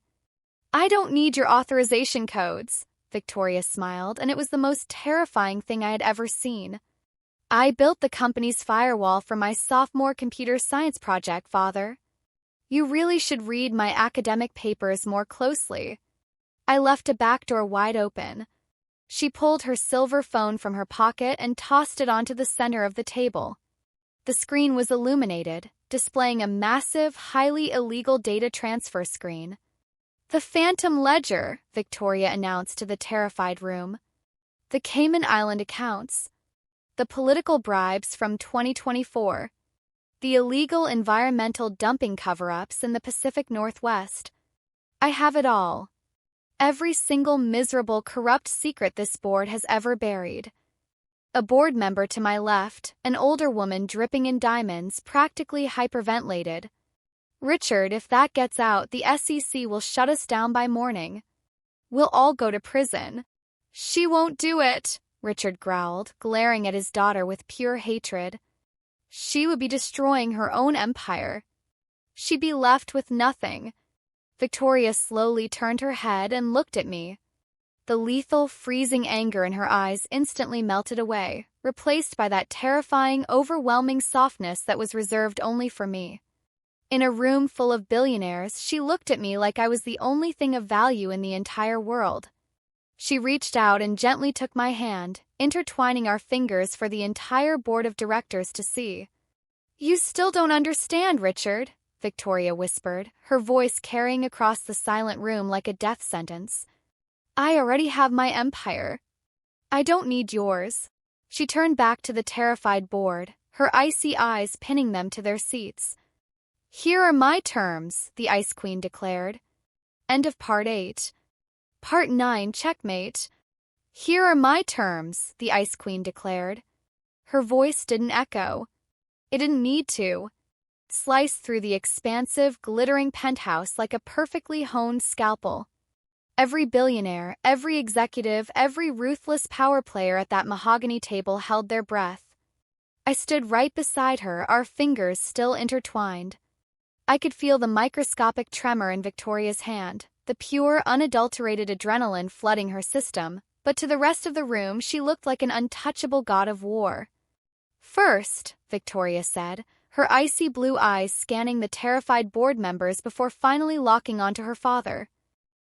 "My primary trust, my emergency accounts, and my personal assets are to be unfrozen immediately. Furthermore, they will be legally severed from the sterling corporate umbrella and transferred to an independent financial institution of my choosing by midnight." Richard's face was a mottled, dangerous shade of crimson. "You are extorting your own family." I am securing my independence, Victoria corrected smoothly. Second, Julian Vance and his entirely incompetent bloodline will be permanently removed from the line of succession. His family's shares will be liquidated and sold back to the company at 30 cents on the dollar. Julian let out a pathetic, strangled noise. Victoria, you can't do that. That's our entire net worth. You should have thought about your net worth before you tried to touch what belongs to me at the gala, Julian, Victoria replied, not even granting him the dignity of looking at him. She kept her gaze fixed on Richard. And third, Victoria whispered, her voice dropping into a deadly, hypnotic register that made the hairs on the back of my neck stand up. You will draft a legally binding, ironclad non-interference agreement regarding Chloe Evans and her family. If you or anyone acting on your behalf ever contacts her, threatens her, looks into her finances, or even breathes in the general direction of her neighborhood, I will not just leak the phantom ledger. Victoria leaned closer to the table. I will personally hand the decrypted offshore routing numbers to the IRS, the SEC, and the FBI simultaneously. You will all spend the rest of your miserable lives in federal prison. Do we have an understanding? The silence that followed was so profound it felt like a physical weight pressing down on the room. The older woman dripping in diamonds, a major shareholder, was the first to break. Do it, Richard, she hissed, her voice trembling with panic. Sign the damn papers. We cannot risk the SEC auditing the Cayman accounts. She has us. She is an 18-year-old girl, Richard roared, slamming his fist against the mahogany table so hard the crystal water glasses rattled. I built this empire. I am not surrendering it to a rebellious child throwing a tantrum over a charity case. You aren't surrendering it, Richard. You've already lost it, Victoria said calmly. She reached out and tapped the screen of her phone, which was still displaying the highly illegal data transfer sequence. I have my finger on the trigger. You have exactly 60 seconds to authorize my terms, or I burn this entire skyscraper to the ground. Countdown began in my head. I squeezed Victoria's hand, silently pouring every ounce of my courage into her. The board turned on Richard like a pack of starving wolves. Authorize it, a man in a bespoke navy suit shouted from the other end of the table. I am not going to jail because you don't know how to control your daughter, Sterling. Sign the transfer. 50 seconds, Victoria noted idly, looking at her nails. Richard stared at her. The absolute, blinding rage in his eyes slowly morphed into something else. It was the crushing, humiliating realization of total defeat. He looked at the girl he had raised to be a ruthless, unfeeling machine, and realized she had learned his lessons entirely too well. With shaking hands, Richard pulled his platinum tablet toward him. He typed in his executive override codes. The massive screen at the end of the boardroom flashed green. Trust unfrozen. Set transfer initiated. Richard didn't say a word. He didn't have to. The empire had fallen. Victoria picked up her phone from the table, slipping it back into her blazer pocket. She didn't gloat. She didn't smile. She simply turned to me, the lethal coldness vanishing from her eyes instantly. We are leaving, she murmured softly. We walked back toward the VIP elevator. The silence in the penthouse was absolute, broken only by the sharp click of Victoria's boots against the marble floor. When the elevator doors slid shut, cutting us off from the board of directors, the adrenaline completely bottomed out. Victoria's knees buckled. Victoria! I gasped, catching her before she could hit the floor. We sank together against the cool metal wall of the elevator. She was shaking violently now, her breath coming in short, ragged gasps. The Ice Queen armor shattered into a million pieces, leaving only the terrified, exhausted girl underneath. I did it, she whispered, burying her face in the crook of my neck. Her hands gripped the lapels of my suit jacket like it was the only thing keeping her tethered to the earth. Chloe, I did it. You did it, I soothed, wrapping my arms tightly around her shoulders, pressing my lips to the crown of her head. It's over. He can't touch us anymore. It's over. Don't take me back to the estate, Victoria choked out, her voice muffled against my collarbone. I can't go back there tonight. I can't look at it. Okay, I promised gently, holding her tighter. Okay, we'll go somewhere else. When we reached the underground garage, the driver took one look at Victoria's pale, shaking form and didn't ask any questions. Take us to the Rosewood penthouse, Victoria managed to command, her voice trembling slightly. It was a property she had inherited directly from her late mother's family, a place Richard Sterling had absolutely no legal claim to, and a place he never visited. The ride was a quiet blur of city lights and rain hitting the windows. I didn't let go of Victoria for a single second. I kept my arms wrapped securely around her, letting her rest her head against my chest, feeling the frantic, steady thumping of my heart. She was completely drained, emotionally and physically hollowed out. The Rosewood penthouse was breathtaking, decorated in warm, soft tones of cream and gold, entirely unlike the cold, imposing darkness of the Sterling estate. But we didn't stop to admire it. I led Victoria straight to the massive, plush sofa in the center of the living room. The city skyline sparkled peacefully outside the floor-to-ceiling windows, completely ignorant of the corporate war that had just ended. I carefully slipped Victoria's heavy black blazer off her shoulders, tossing it onto a nearby chair. Then I sat beside her, pulling her back into my arms. I don't have a family anymore, Victoria whispered into the quiet room. Her icy blue eyes stared blankly at the city lights. I just severed the only blood tie I had left. I threatened to destroy my own father. The sheer weight of her sacrifice crushed the air out of my lungs. She had thrown away her entire kingdom, her inheritance, and her family just to make sure I was safe. Look at me, I said softly. Victoria slowly turned her head. Her eyes were bright with unshed tears, completely stripped of their terrifying power. I reached up, gently cupping her face with both hands. My thumbs swept across her high cheekbones, wiping away the single tear that managed to escape. He wasn't a family, Victoria, I whispered fiercely, pouring all the love and conviction I had into the words. He was a warden. You were living in a beautiful prison and you just broke yourself out. I'm terrified, she admitted, her voice cracking in a way that absolutely shattered my heart. The most feared girl in the state, the brilliant architect of a corporate coup, was admitting her deepest fear to a scholarship student in a borrowed suit. I know, I murmured, leaning in until our foreheads were touching. But you're not alone.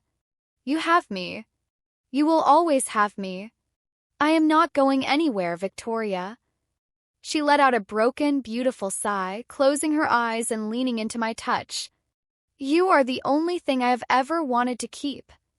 I kissed her.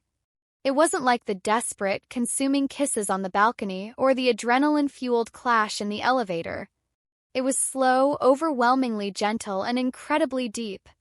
It was a promise signed in breath and heartbeat, a quiet vow that no matter how much the world outside burned, this space between us would always be safe. We fell asleep on that sofa, wrapped in a tangled knot of limbs and expensive silk, shielded from the rain and the wrath of billionaires. When Monday morning arrived, the atmosphere at Crestview Academy was completely unrecognizable. The news of the board meeting hadn't leaked to the press. The board was too terrified of Victoria for that, but the power dynamic had shifted in a way that was universally felt. Richard Sterling's private security detail was gone. The threatening shadows were gone. Victoria walked through the front doors of the school with her hand resting firmly against the small of my back, just like always. But her posture was different. She wasn't wound tight with lethal tension. She looked relaxed. She looked genuinely, terrifyingly untouchable. Students still moved out of our way, whispering in hushed, terrified tones, but the fear was different now. It wasn't the fear of a tyrant. It was the awe of a queen who had just successfully defended her throne. Harper was waiting by the lockers, holding 2 iced coffees. She took one look at Victoria's calm expression and my relaxed shoulders, and let out a dramatic sigh of relief. "Oh, thank God," Harper muttered, handing us the drinks. I spent the entire weekend convinced I was going to have to visit you two in a federal penitentiary or a witness protection program. You worry too much, Harper, Victoria replied smoothly, taking a sip of her espresso. I worry the exact correct amount when my best friend holds a multi-billion-dollar corporation hostage, Harper shot back, though she was smiling. She looked at me. I have to admit, Evans, you look good in victory. I couldn't help the small, genuine laugh that escaped my lips. I looked up at Victoria. She was watching me, that rare, microscopic smile playing at the corners of her mouth, her blue eyes softer than they had ever been. The war was over. The Ice Queen had surrendered her empire to keep me, and in doing so, she had conquered my entire heart. But as the final warning bell rang, echoing through the pristine halls of Crestview Academy, a new reality settled over us. Graduation was exactly 2 weeks away. We had survived the threats, the blackmail, and the fear. Now we had to figure out how to survive the rest of our lives. End of Part 9. Part 10, The Ice Queen's Heart. Graduation day at Crestview Academy was exactly as ostentatious and overwhelming as one would expect from a school that catered to billionaires. The sprawling front lawns were completely covered in pristine white folding chairs, massive floral arrangements that probably cost more than my first car, and a fleet of luxury vehicles practically causing a traffic jam at the gates. I stood in front of the floor-to-ceiling mirror in the guest bedroom of the Rosewood penthouse, adjusting the collar of my graduation gown. It had been exactly 2 weeks since Victoria systematically dismantled her father's empire and walked away from her inheritance. In those 14 days, my entire universe had settled into a beautiful, surreal kind of peace. My mother was completely healthy, her medical debts erased, and she was happily managing a small, independent bakery, a job she actually loved, secretly funded by an anonymous angel investor who smelled suspiciously like cedarwood and dark vanilla. I smoothed down the dark blue fabric of the gown, my heart swelling with a mixture of absolute relief and sheer disbelief. I had survived Crestview. I had survived the poverty, the bullying, and the suffocating fear. You're going to wear a hole into the floor if you keep pacing, Evans. I turned around. Harper was lounging on my perfectly made bed, wearing her graduation gown completely unzipped over a designer dress, aggressively chewing a piece of mint gum. I'm not pacing, I lied, my hands nervously smoothing my hair. I'm just processing. We're actually graduating. It's over. Harper stopped chewing her gum, her expression softening into something remarkably genuine. Yeah, it's over. And for the record, Chloe, I am incredibly glad you spilled that matcha latte. If you hadn't, Victoria probably would have eventually conquered a small European nation out of sheer boredom. You made her human. Before I could respond to that terrifyingly accurate assessment, the bedroom door clicked open. The air in the room instantly shifted, growing heavy and magnetic. Victoria walked in, and my breath caught in my throat just like it did every single time I looked at her. She wasn't wearing a standard dress under her open blue graduation gown. She was wearing a breathtakingly sharp, custom-tailored white suit. Her blonde hair was styled in soft, elegant waves, and her piercing blue eyes locked entirely onto me the second she entered the room, completely ignoring Harper's existence. You look beautiful, Victoria murmured, her voice carrying that low, hypnotic register that was reserved exclusively for me. She walked across the room, closing the distance between us, and gently rested her cool hands on my waist. You look like you're about to buy the school and fire the principal, I whispered, a nervous smile pulling at my lips as I reached up to straighten the lapel of her white suit. Victoria's lips twitched upward into a rare, breathtaking smile. The thought had crossed my mind. But Hawthorne has been remarkably obedient lately. I suppose I can let him keep his miserable job. Gross, Harper announced loudly, rolling off the bed and grabbing her designer bag. The emotional intimacy in this room is making me nauseous. I'm going to the limo. If you two aren't down there in 5 minutes, I am leaving without you and telling the valedictorian you eloped. Harper slipped out the door, leaving us alone in the quiet expanse of the bedroom. Victoria didn't pull away. Instead, she stepped closer, wrapping her arms fully around me and resting her forehead against mine. The scent of her perfume wrapped around me like a protective shield. "Are you ready?" she asked softly. "I'm ready," I promised, leaning in to press a soft, lingering kiss against her lips. When we arrived at the Crestview campus, the atmosphere was electric. Parents dripping in diamonds and designer watches milled around the courtyard, snapping photos and sipping sparkling water. But the moment Victoria and I stepped out of the tinted limousine, holding hands, the crowd practically parted for us. There were no more whispers of the Ice Queen's pet. There were no more cruel jokes or arrogant shoves in the hallway. The student body had witnessed a girl throw away a multi-billion-dollar empire just to keep a scholarship student safe. I wasn't a charity case anymore. I was untouchable. During the ceremony, Principal Hawthorne looked like he was one loud noise away from a complete nervous breakdown. When he called Victoria's name to receive her diploma, his hands were visibly shaking. Victoria walked across the stage with the lethal grace of a monarch. She didn't smile for the cameras. She took the diploma, gave Hawthorne a look that made him visibly shrink back, and then immediately looked out into the crowd. Her icy blue eyes scanned the hundreds of faces until they locked onto mine in the fourth row. Right there, in front of the entire elite society of Crestview, Victoria Sterling offered me a small, secret, entirely devoted smile. My heart hammered against my ribs so hard I thought it might crack them.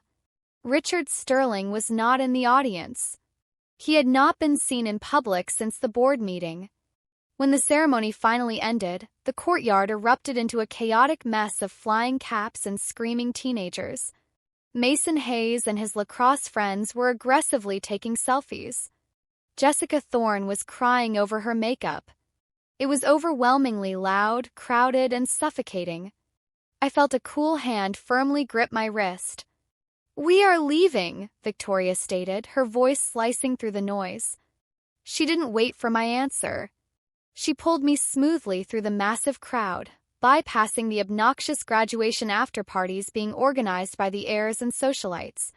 She led me away from the manicured lawns, down a quiet, shaded stone path that led behind the old science building. It was completely deserted, shielded by ancient oak trees and heavy ivy. Victoria stopped, letting go of my wrist only to slide her arms around my waist, pulling my back flush against her chest. She rested her chin on my shoulder, letting out a long, exhausted sigh as the noise of the graduation faded into a dull, distant hum. "I hate crowds," Victoria murmured, her breath warm against my neck. "I know," I smiled softly, leaning back into her embrace. "But you survived. We survived." Victoria was quiet for a long moment. The warm afternoon breeze rustled the leaves above us. Then, she slowly turned me around so I was facing her. Her expression was incredibly serious, stripping away the impenetrable armor until only raw, absolute honesty remained. "2 weeks ago, I told the board of directors that I already had my empire," Victoria whispered, her hands gently cupping my face. Her thumbs swept softly across my cheekbones. "I need you to know that it wasn't a tactic, Chloe. It wasn't a line to scare my father. It was the absolute truth." My breath caught. I stared up into her intense, beautiful eyes, entirely paralyzed by the sheer weight of her devotion. "When you spilled that coffee on me," Victoria continued, her voice dropping to a rough, vulnerable whisper, "I was the emptiest, coldest person in this entire school. I hated everyone, and I hated myself. But when you looked at me, you were so terrified, but you were so brave. You didn't cower. You offered to work it off." A soft, self-deprecating laugh escaped her lips. "I didn't want you to pay for the blazer, Chloe. I just wanted an excuse to keep you near me. I thought if I controlled you, if I made you fear me, you wouldn't be able to leave. I was a monster." "You aren't a monster," I said fiercely, my hands coming up to grip her wrists. "You were just alone, Victoria. You didn't know how to ask for someone to stay." Victoria's eyes shimmered with unshed tears.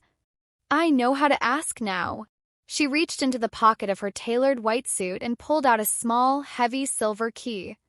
She gently pressed it into the palm of my hand, closing my fingers over it. "What is this?" I asked, my voice barely a breath. "It's the key to the Rosewood penthouse," Victoria answered smoothly, though the intense vulnerability in her eyes remained. "And the key to the brownstone in Cambridge. Just off campus. For the fall." I froze, staring at her in absolute shock. "Cambridge? Victoria, I got accepted into the university there, but I couldn't afford the housing." "How did you?" "I am perfectly capable of reading an acceptance letter left on a nightstand, Chloe," Victoria said, a tiny, arrogant smirk breaking through her serious expression. "I was accepted into the business school there 3 months ago. I bought the brownstone yesterday. It's a 10-minute walk from the literature department." She stepped closer, completely eliminating the space between us. Her hands moved to rest heavily on my hips. "Move in with me," Victoria commanded, though this time it wasn't a threat. It was a plea. "Come to Cambridge with me. Let me wake up next to you every morning. Let me take care of you. Let me spend the rest of my life making up for the way I treated you when we met." Tears finally spilled over my eyelashes, tracking hot and fast down my cheeks.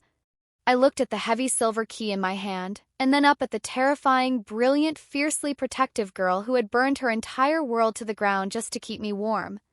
"I don't need you to make up for anything," I whispered, throwing my arms around her neck and pulling her down to me. "But I will absolutely move in with you." Victoria let out a shaky, beautiful breath of absolute relief. She crushed her mouth to mine, kissing me with a desperate, consuming passion that made the rest of the world completely cease to exist. It was a kiss that tasted like victory, like safety, and like an unbreakable promise. As she held me there, hidden beneath the oak trees, wrapped tightly in her arms and surrounded by the scent of dark vanilla and cedarwood, I finally understood the truth. I had walked into Crestview Academy as an invisible scholarship student, terrified of my own shadow. I was leaving it as the only person in the world who held the Ice Queen's heart completely in the palm of her hands. And as Victoria Sterling pulled me closer, burying her face in my hair, I knew that for the rest of our lives, neither of us would ever be invisible or alone again. End of story. Wow. Just wow. Take a deep breath with me, everyone, because we finally made it to the end of this incredibly intense journey. Welcome back to reality. You are tuning into your GL girlfriend, and honestly, my heart is still pounding from that finale. What an absolute roller coaster we just went through. Let's just take a moment to unpack everything that happened between Chloe and Victoria. We started this story with a spilled matcha latte, literally the most terrifying mistake anyone could make at Crestview Academy, and ended up with a hostile corporate takeover and a beautiful brownstone in Cambridge. If we look closely at Victoria's character arc, it is absolutely fascinating. She was introduced as this untouchable, ruthless ice queen who used fear as a weapon because it was the only language she was taught by her father, Richard. She thought control was the same thing as strength. But the moment Chloe pushed back, the moment Chloe refused to just be another pawn in her game, Victoria's entire worldview shifted. Victoria didn't just fall in love. She literally dismantled her own toxic empire and gave up her inheritance to protect the one person who made her feel human.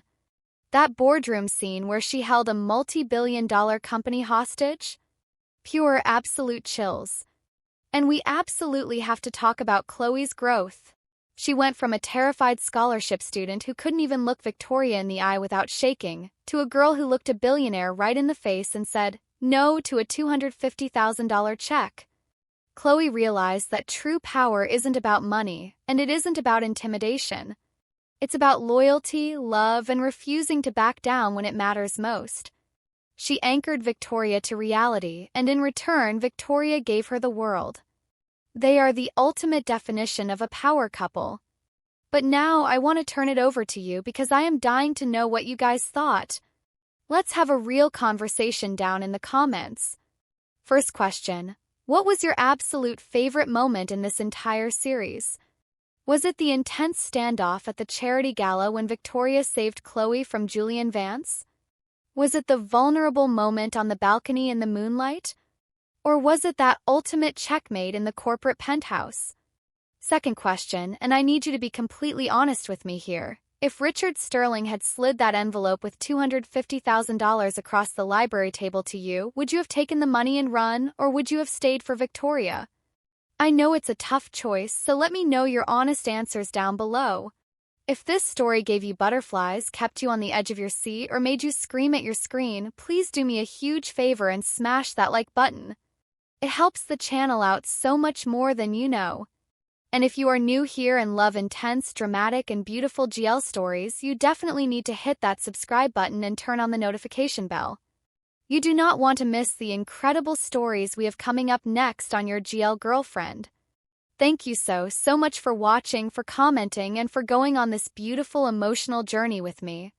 I appreciate every single one of you. Stay safe, keep reading, and I will see you all in the next video.